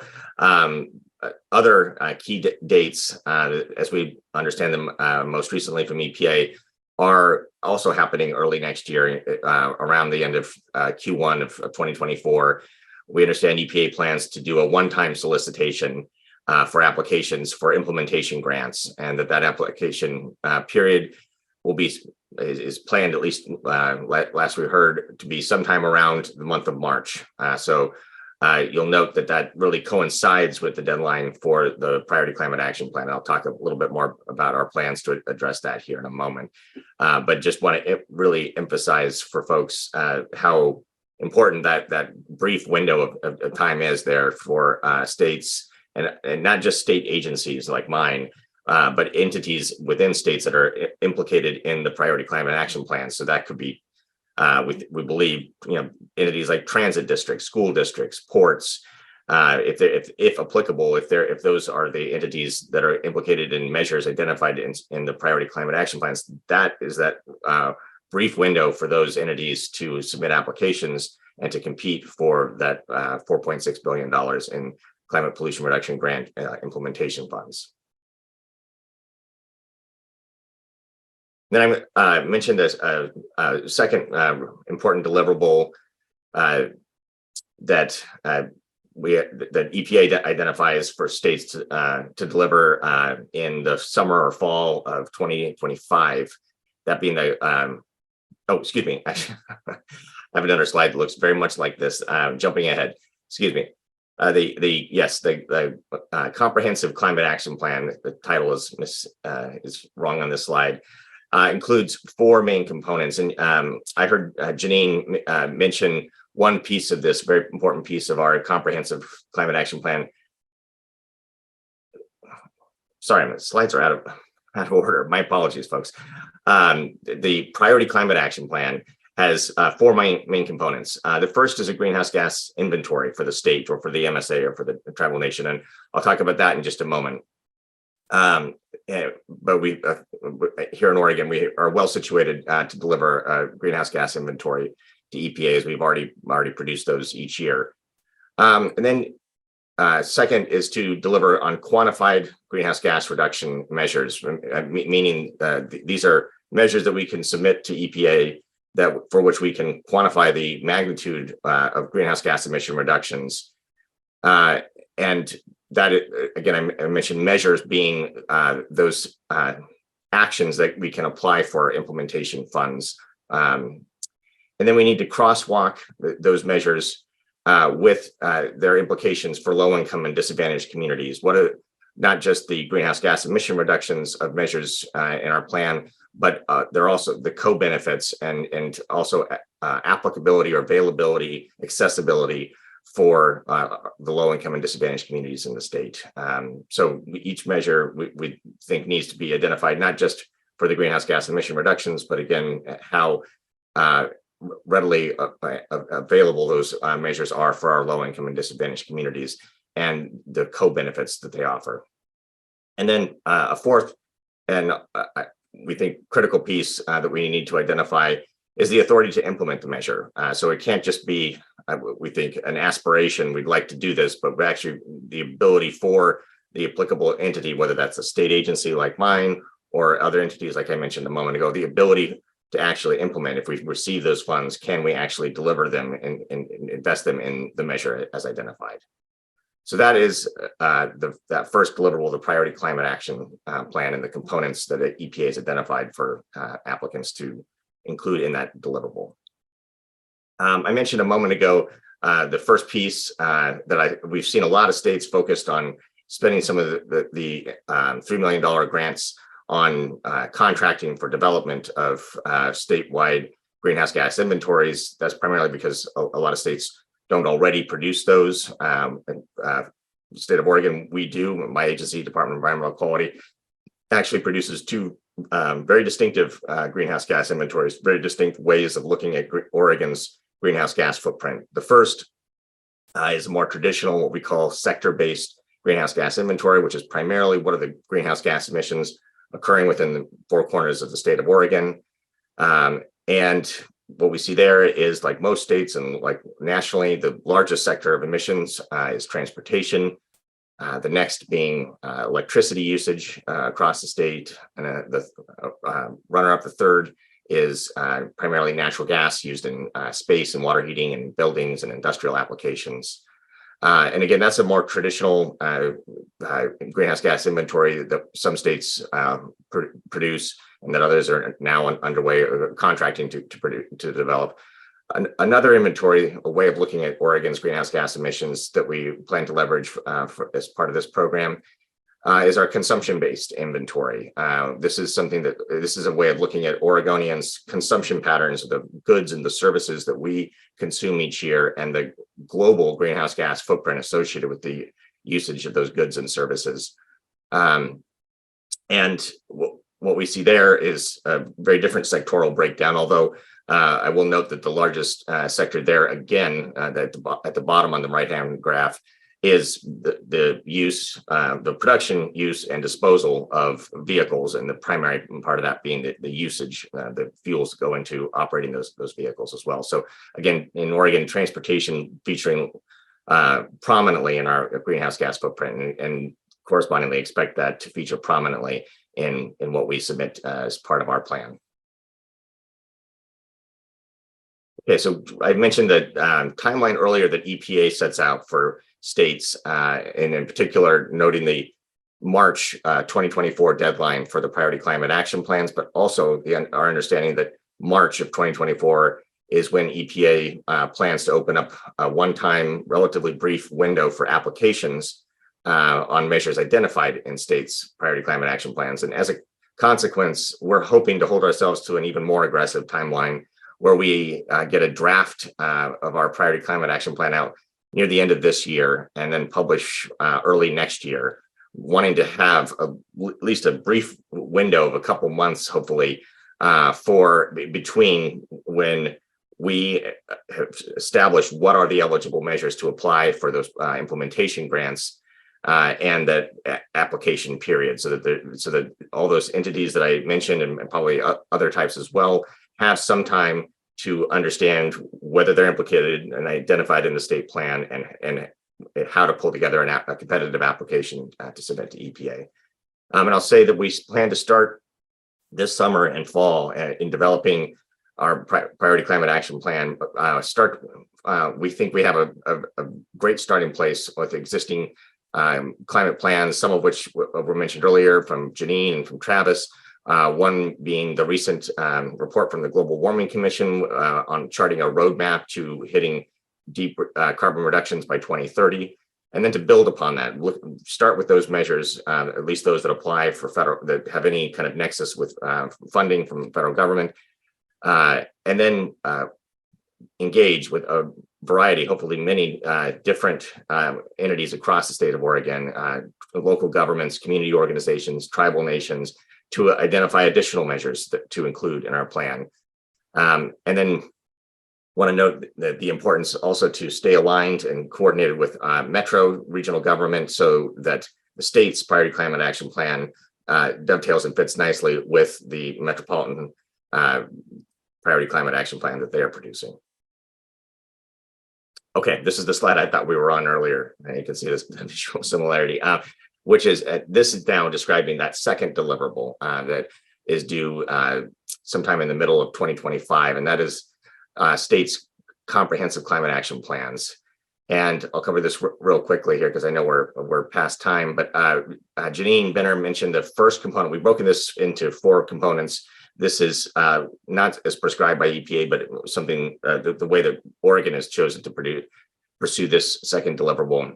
The first part of it being a statewide comprehensive energy strategy. Energy accounts for over 80% of Oregon's greenhouse gas emissions, and charting a strategy for reducing emissions across the many disparate sectors or sources of energy rather that Oregonians rely on, and looking at that comprehensively cross-sector, meaning looking at how, if we're electrifying other energy uses, how does that work? How do we handle the transmission, and meeting that increased load, and looking out again across the different sectors or sources of energy that Oregonians rely on. The second piece there in the upper right, a gap analysis, then looks at, okay, I mentioned it, energy represents 80 to 85% of our emissions. Well, what about the remaining 15 to 20%? And that primarily includes greenhouse gas emissions from sectors like agriculture or industrial processes, looking at wanting to close that gap that the statewide energy strategy would not address.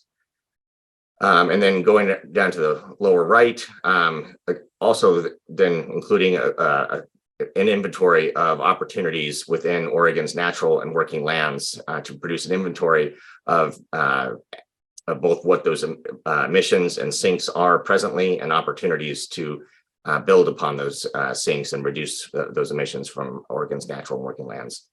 And then the fourth piece is really a component of all the rest, which is throughout engaging with environmental justice communities to continue to identify their priorities. I mentioned that as a part of the Priority Climate Action Plan. We want to continue that work throughout the development of the Comprehensive Climate Action Plan as well, and really looking at the opportunities and the barriers for accessibility for in each of those other three areas for Oregon's environmental justice communities. And I hope I made up a little bit of time there. I think that's it. For folks who want to follow along with our climate pollution reduction grant planning process, there's a link in the slide there. I realize that you can't see it on the, but I believe these slides are going to be made available for folks. And if nothing else, you can email the address shown there to be subscribed for updates on our planning process. Thank you so much, Colin. Really appreciate your presentation. And thank you, Janine. Thank you, Travis, for being here in this panel with us. At least for me, I'm so much clearer about the work we have ahead of us in the state. And I wanted to name that in the kind of Q&A, we keep seeing these questions about access and equity in the implementation of these grants and this funding, and how we get to reach environmental justice communities broadly defined. And we've heard about rural communities, tribal communities, low-income communities. So I just want to name how there's this thread throughout these presentations around this question of access and equity and how the work is done. And I'm really excited to see what we get to do together. And I will now pass the mic to Adele. Thank you so much. And thank you, Ali, for moderating that panel and the observation that you made at the end. So we have we're up for our last panel. I know it's been a long haul, but the information has been amazing. And it's just, again, quite inspiring. So, and I'm very excited about this last panel. Our final panel is on federal tax opportunities. And I'd like to introduce our moderator for this panel, Joshua Scove. Josh is a senior instructor of management in the Lundquist College of Business, where he also acts as academic director and industry mentor for the Center for Sustainable Business Practices. He's the co-founder of a leading regional sustainability consultancy, Good Company. Josh is an experienced consultant to businesses and government organizations developing sustainability strategies in the US and abroad. And he's worked with dozens of clients in fields spanning energy, food, waste management, technology, and consumer projects. I feel very lucky that I've known Josh for a long time and worked with him on many projects. In addition to all that, he's a very committed teacher. And in particular, one of the things the Environment Initiative is able to do is to support curricular innovation that helps to prepare our students. Imagine our students facing this landscape and entering this new world, helps them to prepare for that. So Josh recently helped develop a new undergraduate course at the University of Oregon with support from the Environment Initiative, along with Professor Paul Kempler, on techno-economic analysis for decarbonization through a transdisciplinary lens. All reports are that this class was a rousing success. I've been hearing all about it, and that the students are simply demanding more. So please, just Josh, we really appreciate you taking the time to contribute to today's program and moderate this panel. And with that, I will turn it over to you. Awesome. Thank you, Adele. And you guys will tell me if you can't hear my voice or see my slides. I know we are a little behind. Thank you to the folks who have stuck with us. I've seen our numbers dwindle a little, but not too much. And I'll move quickly into this and kind of truncate my comments. But I do want to say really quickly, thank you to the Environment Initiative and especially to Adele and Greg for doing so much to pull this together. I want to be mindful that the final session here involves the scintillating word tax.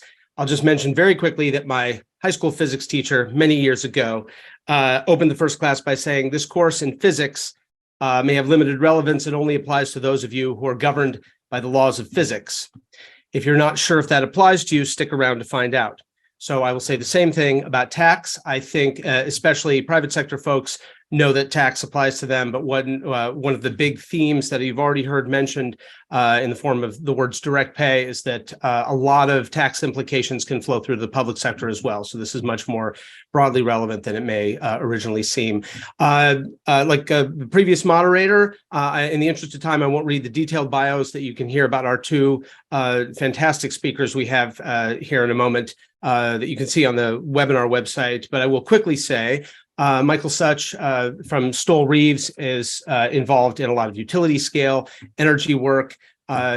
Energy is at the center of the Inflation Reduction Act and the other laws we've talked about. And the utility scale energy development takes a lot of contracts and critical thinking that is, and that expertise is embodied in folks like Michael. And Michael Kircher, director of the Climate Tax Project at NYU's Tax Center, tracks really closely and does advocacy on, in the public interest, making sure that as these laws unfold, that they serve all of us and that people know what they consist of. Another theme that you've heard throughout. I have just a very quick comments, which I said I'll make even quicker than I originally planned. You've seen a lot of these. I really want to focus on one word in this slide, and that is the word carrots. There are many carrots here in the tax credits. This is the one sliced and diced of the Inflation Reduction Act focusing on energy. And I just want to make two, there are huge tax credits in these different areas, but I want to make one very quick comment about that, and then a second about the work that Michael Kircher does in particular. So cost equals investment and help is coming. Very quickly, we heard at the very beginning, Greg Dotson mentioned that the ranges of estimates are kind of crazy. I mean, about how much the IRA will cost. A little less than $400 billion is the official number from the Congressional Budget Office, but the range in estimates go well over $1 trillion. And that's because many of these credits are uncapped. And I want to draw people's attention to this just to underscore that cost here looked at only through the lens of taxpayers and the federal government is too narrow. And we want to think about how if this law ends up costing more, it will mean that there has been more investment by public and private entities, and that is 100% a measure of success. So if this ends up costing more, it'll probably be because we did a really good job learning about all of the things that are in it and deploying them. Relatedly, we've heard from a number of folks today. I just jotted in my notes. Kat mentioned the technical assistance centers. Janine talked about community engagement and HB 3166. These all sort of fall under the category of help is coming and guidance specifically is coming. And by guidance, I mean also that the details of federal guidance on tax will be emerging over time. Michael Kircher actually had a blog post yesterday through the Tax Center at NYU talking about exactly this, some new guidance that has just come out. With that, I will hand it off to Michael Such with the words of encouragement for everyone. If you're still around, please do put questions in the chat. And Michael, I will unshare and let you take over the share and get us going. Great, thank you. I'm going to go ahead and share my screen here. Should be that one. All right, looks like we are all set. So I'm going to start off by just talking about the tax credits for energy production, investment, storage, and manufacturing. And going to start off with the two tax credits that make up the bulk of these renewable energy tax credits that I see, at least. And so the first one is the investment tax credit, called the ITC. And then the second is the production tax credit, the PTC. The investment tax credit, it's based on your tax basis of energy property, and that's usually your cost to acquire it or to build it. And the ITC rate is generally 30%. We'll get a little bit more into exactly how you get to 30 later. But now there are also these tax credit adders that have been discussed and previewed in some of the earlier panels as well. This is not an exhaustive list of eligible property, but the ITC covers things like solar projects, fuel cells, waste energy recovery, biogas, energy storage, and geothermal. The production tax credit is a credit that's based on electricity that's actually produced and sold to an unrelated person from a qualified facility. And usually it's a 10-year period. So once you place that property in service, for the next 10 years, you get this credit. But for a couple of technologies, it's a shorter 5-year period. The amount of the credit is based on per kilowatt hour of electricity produced and sold. And that rate is adjusted annually for inflation. So in 2022, it was 2.75 cents per kilowatt hour. And the IRA actually made some changes to how you calculate and round that figure. So it actually started 2022 at a 2.6 rate, and then the IRA was enacted, and it got increased basically to 2.75 cents per kilowatt hour. Again, not an exhaustive list, but we see the PTC a lot in the wind and biomass and hydropower contexts. And then you can also elect to claim the ITC in lieu of the PTC for certain qualified facilities, including wind. So we see that pretty often. A couple of changes in the IRA to the ITC and the PTC. Kind of the headline is it extended the full ITC and full PTC for projects that started construction before, or that start construction before 2025. And I'll just say that start of construction is a bit of a term of art in our world, and the IRS has issued a lot of guidance about what it means to start construction of a project for purposes of these tax credits. And part of that guidance says that you have to have continuous construction once you start construction. And so you can't, for example, start construction in 2024 and then wait 5 years and then pick it up and say, oh, I get the full ITC or PTC. Other changes include for the PTC, it re-expanded it to geothermal and solar projects. Those were in the PTC in the past, and then they phased out, and now the IRA added those back so you can claim the PTC for solar. And this has actually introduced something kind of interesting that we've been seeing a lot of, where a developer will develop a solar plus storage project, and they want to take the PTC for the solar portion, and then they want to take the ITC for the battery portion, and a lot of questions about whether, to what extent that works. So as was seen in a couple of earlier panels, there's this new prevailing wage and apprenticeship requirement. And so what the IRA did was it reduced the ITC and the PTC to 1/5 of their previous amounts. So for example, the ITC's 30% was reduced to 6%, but there's this 5 times multiplier if you satisfy prevailing wage and apprenticeship requirements.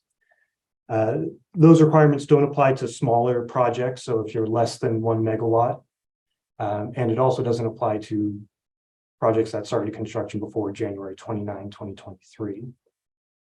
Some preliminary guidance was issued related to these prevailing wage and apprenticeship requirements, but we kind of expect more. They were a little bit surface in terms of their content or their substance. So we're kind of expecting some more guidance there to come in the future. So the new tax credit adders, and this has been a really hot topic since the IRA passed for me.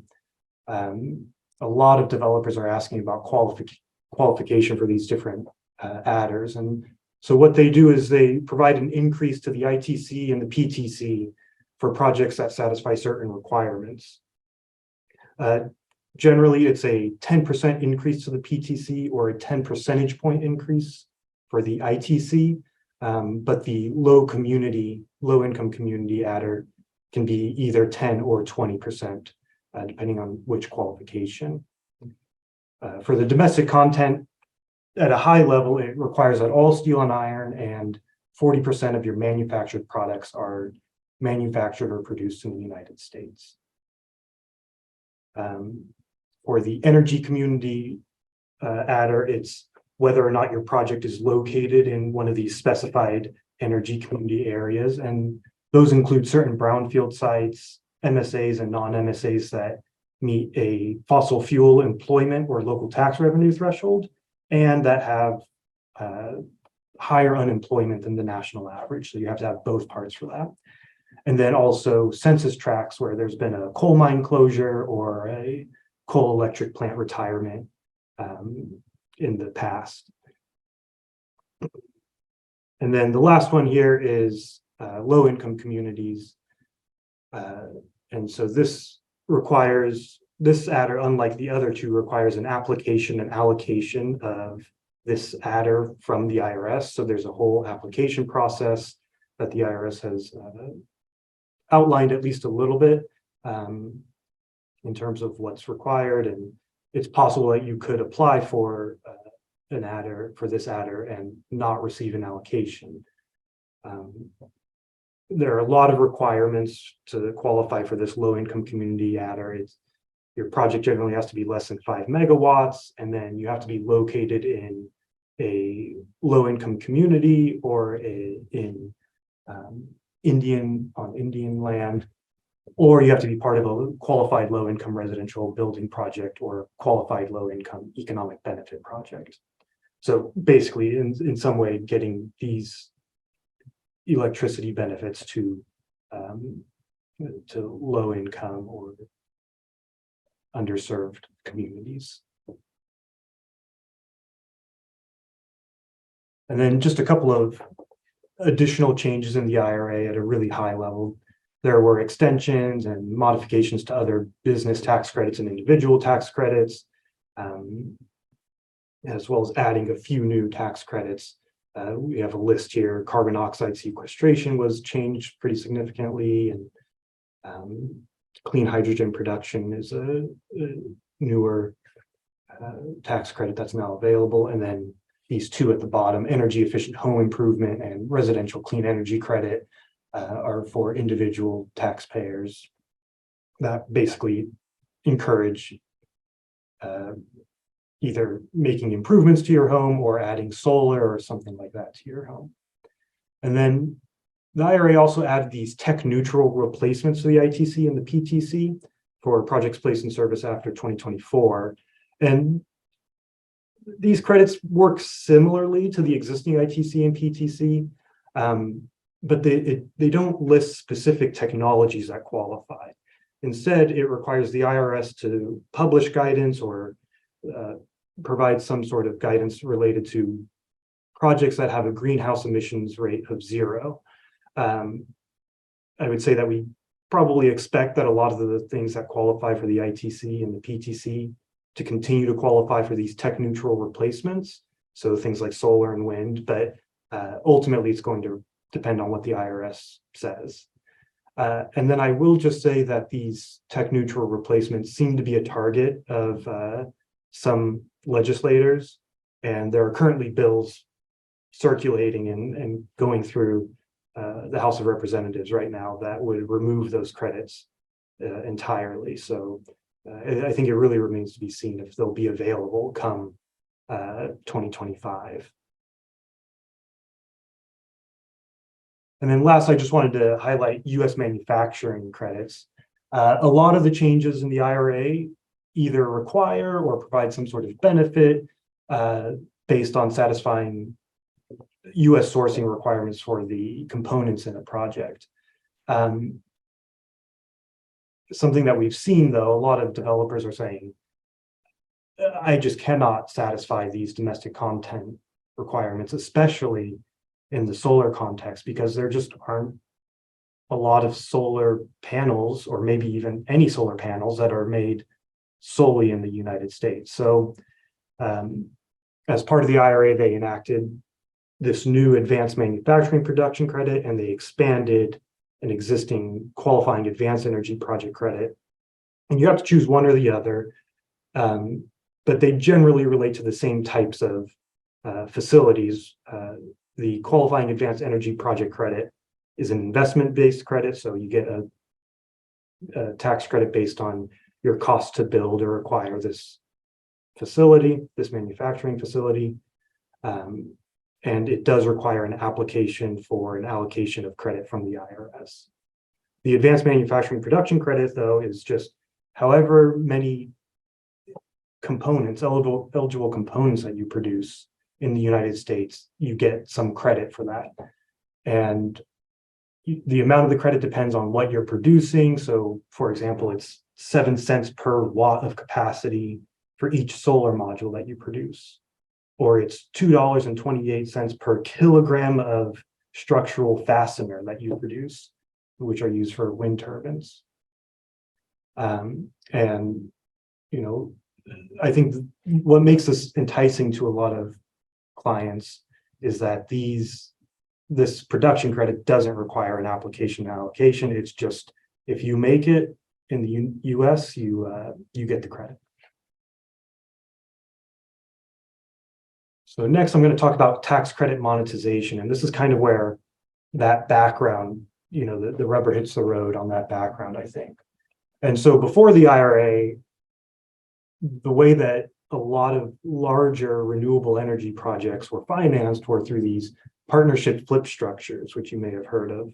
And basically, you have this problem where you have investors with a tax liability, and you have developers with a lot of tax credits and a lot of, you know, other tax benefits like bonus or accelerated depreciation, but those developers can't really use those benefits. So what happens is that an investor comes in and they form a partnership, and you structure this partnership in a way that the investor is allocated those tax benefits. They get the tax credits, they get these accelerated depreciation deductions, and you know, setting up these partnership flip structures, they're usually very costly. It involves a lot of technical structuring, and they're based on these complicated partnership tax rules. And sort of the complexity and the cost of setting this up, it usually means that it's going to be for large scale projects or portfolios of projects. A couple of other structures that we see pretty often are the lease pass-through, which relates for the ITC. And it usually involves in some way a partnership flip structure where the lessee of this property is treated as, or is a partnership flip. And what you do is you have a lessor entity that leases to the partnership flip lessee, and then there's an election made that basically treats the lessee as the owner for purposes of the ITC, and that lessee gets to claim tax credits.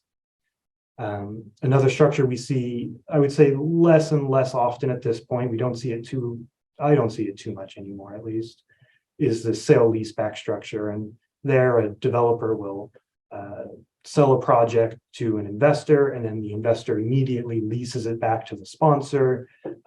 But because the investor is the owner of the property, they can claim the ITC for that. You know, it's generally not as complex, I would say, as the partnership flip structures, or it doesn't rely on these complicated partnership tax rules. But there are other issues that you have to be wary of, and sort of traps for the unwary, or for the unknowing, I'd say.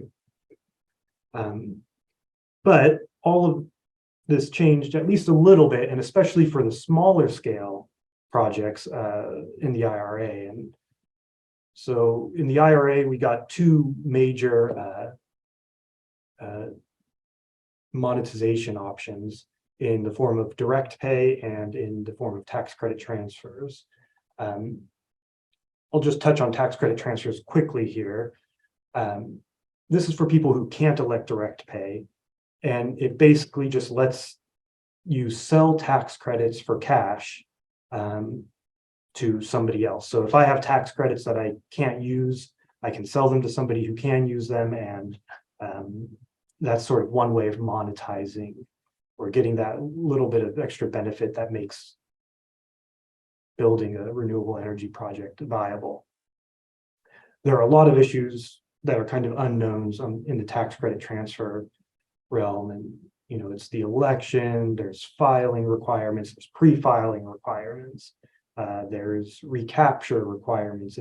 If the seller of the tax credit disposes of the property, then there's recapture.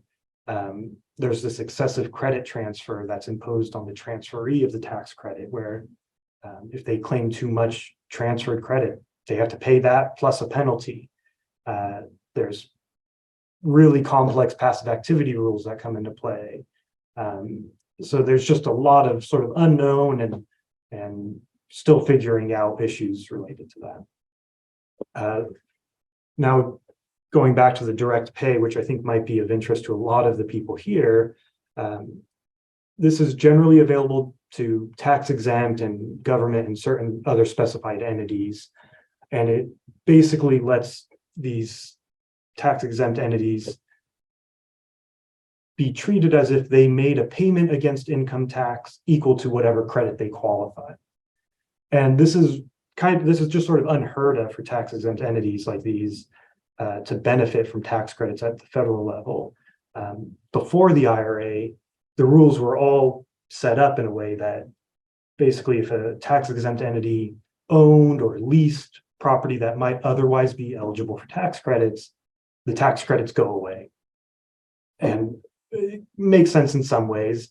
These tax exempt entities, they don't have any tax liability generally, so they don't need the tax credits, but it definitely discouraged any investment from those types of people in this space. So it makes these credits refundable for them. And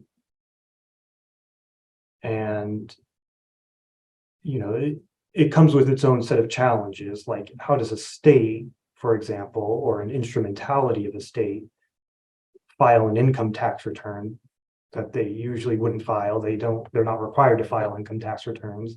So how do you claim a refundable tax credit?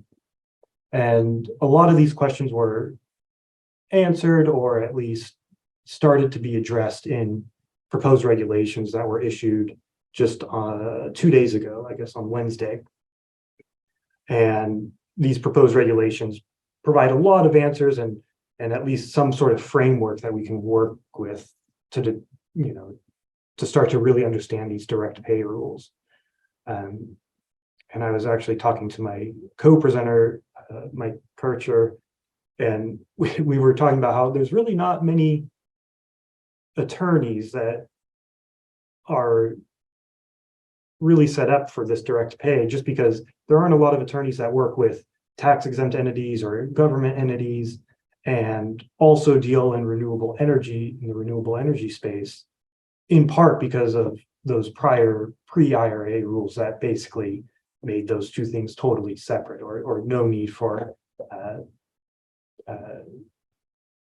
connection between those. And I think that is all that I have on my portion. I think Mike Kircher's.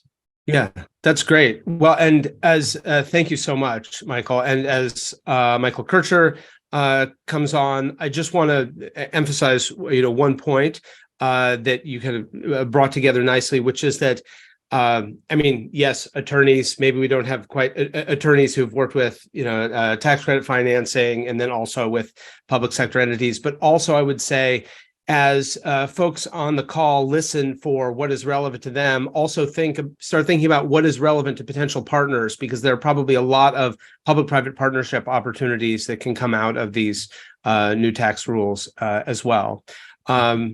Michael Kircher, I'm ready to have you share slides and I can hand it off to you. You good to go? Sounds great. Excellent, thank you. You can see them. Okay. So thank you so much to the University of Oregon. This is a really important event, and just happy to be here, and really glad for the audience participation, because one of the things that members of Congress had in mind when they put this stuff together, especially direct pay, was that cities and states and other governmental entities, tribes, territories have always been sort of locked out, as Michael was saying, of the credits, and direct pay is really the tool to say, no, these are credits that are also available to you. And that's really important, both for access, but also for deployment goals and meeting the IRA's emissions related goals. So this direct pay stuff is really, really important. So I'll just note three quick things in addition to that. So one is, this stuff is just so broad. You heard Michael roll through the list of types of credits, and that's kind of what I have visualized here. You've got stuff for generation, vehicle fleets, building efficiency, but also, fuels, hydrogen production, and manufacturing. The one on the top left, like renewable generation, is the thing that people sort of have historically been super familiar with. There's been some other stuff for vehicles and for manufacturing, but this is the one where most of the action was before. And even that has changed significantly, because you've now added storage, and you don't just get a credit for the property. You can get a credit for the storage as well, which is really important. A second point is, if we've been talking to cities and counties over the last few months, been asking a lot, what are the kinds of, when you look at this broad scope of available credits, what are the things that you all are thinking about? And the thing I've heard personally most often is sort of three different categories of projects. The first is sort of rooftop solar, right? You can put rooftop solar on top of a school, on top of a library, city hall, whatever, and there are credits for that, and you can get them in direct pay. The second group of projects is like every governmental entity basically owns some forms of vehicles. It might be trash trucks, it might be school buses, it might be a parks department that owns, things that look like passenger vehicles. All those sort of types of purchases, if you're buying clean vehicles, you can now get credits for that. And so that's another sort of set of projects that people have been super interested in. And of course, you need charging property in order to sort of like charge the fleet. And so there are credits for that too. And then the third thing is, a lot of cities and states in particular own a lot of old building stock, much of which is not particularly efficient. It's just old, right?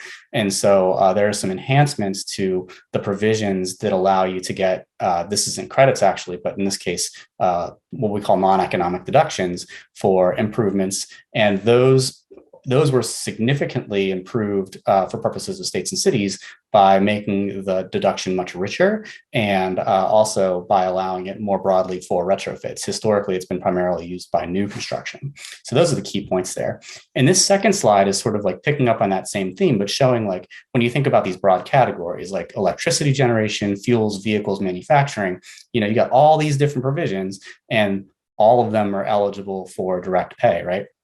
There's this one wonky thing in the commercial vehicle credit. That's the one I was describing, where you can buy a clean vehicle and get a credit for that. That one is the one credit that is eligible for direct pay for governmental entities and other specified entities, but is not eligible for transferability. So if you're a for-profit developer, basically everything else on this list you can get transfer on, but if you are a sort of a governmental or other applicable entity, you can get direct pay on these. And that's really important, given that, again, every governmental entity owns vehicles of some kind.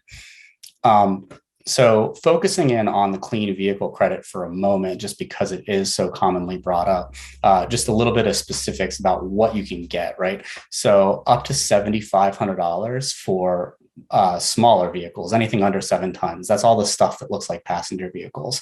And there are limitations on how big the credit can be. For example, it generally can't be more than 30% of the cost of the vehicle, and it can't, there are rules related to incremental costs. So if the cost of an EV or a hydrogen vehicle isn't enough more than the cost of a similar internal combustion vehicle, that can be a limiter. Today, that's not a significant limiter in the market, as I understand it, but in the future, it could be as prices come down. If you move to the bigger set of vehicles, trucks, buses, other things that weigh over 7 tons, the same general set of rules apply, but you can get up to $40,000, which is pretty rich. If you've been following any of the vehicles developments in the IRA in the papers, you've probably seen a lot of talk about domestic content and domestic assembly rules and the ways in which that like limits the credits and all the politics surrounding that. One thing to note about this credit is, since this is in the commercial credit world, there is no domestic assembly or content requirement. And so basically any clean vehicle, whether it be hydrogen or like hydrogen fuel cell or EV, mostly EVs, is eligible regardless of where the thing is made or where the battery came from and all that stuff. So that gives you some sort of broader options than you would have if you were a consumer going to a dealer to buy.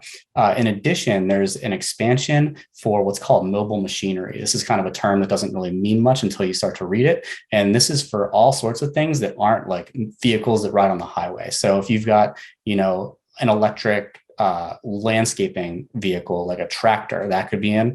If you've got a port in your city and you've got port sort of vehicles moving things around and those are electric, that could be in.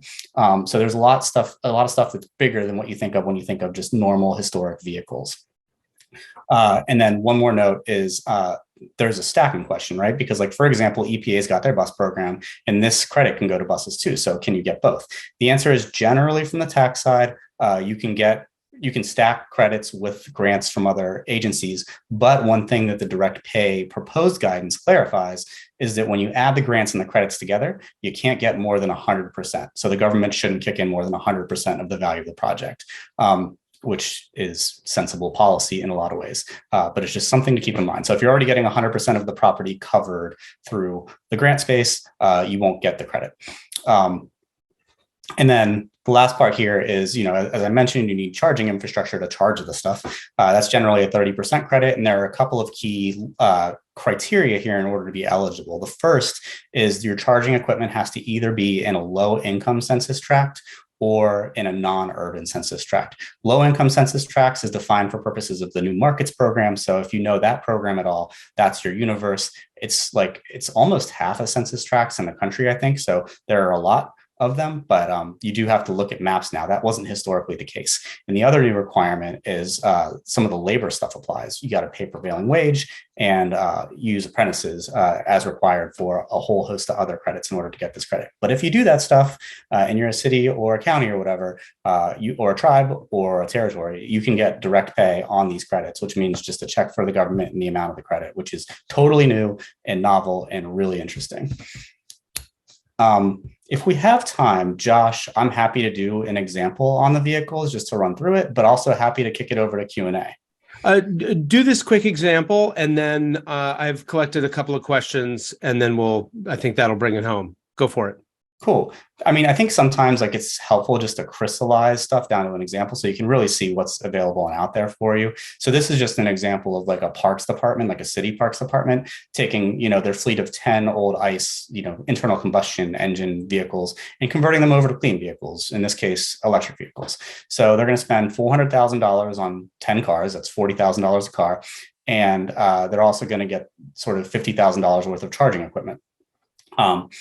That would cost them $450,000 in total. But as you can see, as you run through the math here, you're getting $75,000 credit for the vehicles and another $15,000 on the charging property. So for this $450,000 investment, you've only got to pay $360,000 because the government's covering $90,000 of it just in the tax side before you think about any grants or anything else you might be qualifying for or applying for. And again, this stuff is all direct payable. So if you're, you know, a university, a city, a state, a tax exempt, a territory, a tribe, Tennessee Valley Authority, and I'm sure I'm leaving people out. I am, rural electric co-ops and public power, then you can get this, which is pretty great. So that, I think, is the high level overview. You could do examples all day. I do encourage people to start to look at this stuff and figure out which kinds of technologies you would want to put in the ground, and then start to grapple with this guidance that came out on Wednesday and figure out who in your organization needs to understand it, because you need to know if this guidance works for you or not. And that's something that Treasury needs to know as well. There's a 60-day comment period, meaning that comments are due August 14th. So if there's stuff in that guidance that simply does not work for you in your city or your county, like that's something that Treasury really ought to know as they move from proposed to final final. And it's a new way to engage and it's a new process. And I understand that, but this is really important because it would be great for this to work well and work for all these new entrants. Because that's really the whole point of direct pay, is expanding access to new entrants in the system who haven't historically been able to access this stuff. That's great. Michael, thank you so much, both of you. This is incredibly helpful. I have just a couple of clarifying questions I think will probably be helpful to a wide range of folks. And Michael Such and Michael Kircher, feel free to weigh in on these. So first of all, do taxpayers need to take advantage of advanced steps in order to prepare for direct pay? I mean, I think in general, people know that when there are rules attached to tax credits that you need to have your ducks in a row in advance. Do you guys have quick comments about that in terms of, sort of being prepared for direct pay and not just trying to hustle it together after the fact? Yeah, this is a super important point because you do have to do what's called pre-filing. You have to go to the IRS, go to this e-portal that they're going to set up by the end of the year and put in a bunch of information about yourself and the project, and go ahead and sort of ask them for basically this registration number. And that's going to be your golden ticket to put on your tax return that you file to actually get the credit. So you don't just have to file for this on your tax return that you'll find out about what that means. You also have to ahead of time go into the IRS and register for all the projects that you want to get these credits on. And that's a process that's meant to sort of ensure appropriate fraud guardrails and all the sort of things that have historically been the reasons why, refundable tax credits for businesses have been sort of disfavored by Congress and policymakers. Got it. Okay, that's really helpful. And then similarly, and Michael Such, feel free to weigh in on this one as well. When will a taxpayer who claims direct pay actually see the credits paid out? Just because I think sometimes there can be uncertainty about when those things show up. Is there an easy answer to that one? If you work through the guidance, there's an answer. It's not necessarily easy. So you put property into service in year 1, and then you file for your return in year 2. And generally for states and cities, that's either going to be, April or May 15th, although there are extensions you can request. But generally think about it as April or May of the year after you put the stuff into service. That assumes that you're considered to be a calendar year taxpayer. Some governmental entities might not be. And that's something that I think people need to work through to figure out if you're on this schedule or a different schedule. But the point is, it's the year after you place the property into service. Got it. Okay. I think that is just about all that we have time for. Michael Such, Michael Kircher, thank you so much. Really appreciate this. And again, folks, see their full bios on the website, and their slides will be available as well. Adele, back to you. Thank you, Josh. Well, we've come to the end. Thanks for those who are still with us. I just want to thank you for joining today. I hope you're logging off inspired by what's possible here in Oregon to build a just and livable future. As I said at the beginning of our program, I'm so pleased to see so many people from the community, and I'm really pleased to see the kind of bold resistance to the understandable urge to be overwhelmed by the challenge, but to instead focus on climate solutions and moving forward. And there's so much in that vein here today. As we pursue this work, I encourage you to engage with us in the Environment Initiative. And here at the University of Oregon, there's a QR code here and a website for you to check out. We want to build this initiative in a way that it serves communities. And we're always looking for more ways to gather energy and grow the community of people that we're connected to. Visit the website for more information to keep up to date on events and news. If you found today's webinar useful, please express that support and tell others about the work of the Environment Initiative here at U of O. Send them our way. Let us know what other convenings and partnerships would be useful to you and that you would find interesting. And then you can contact us through this website and address, and we will have on this site the materials from today's jam-packed webinar. So I'm logging off with a lot of excitement and an actionable to-do list. I hope you are as well. Again, thank you for gathering, and enjoy the remainder of this beautiful day. Take care.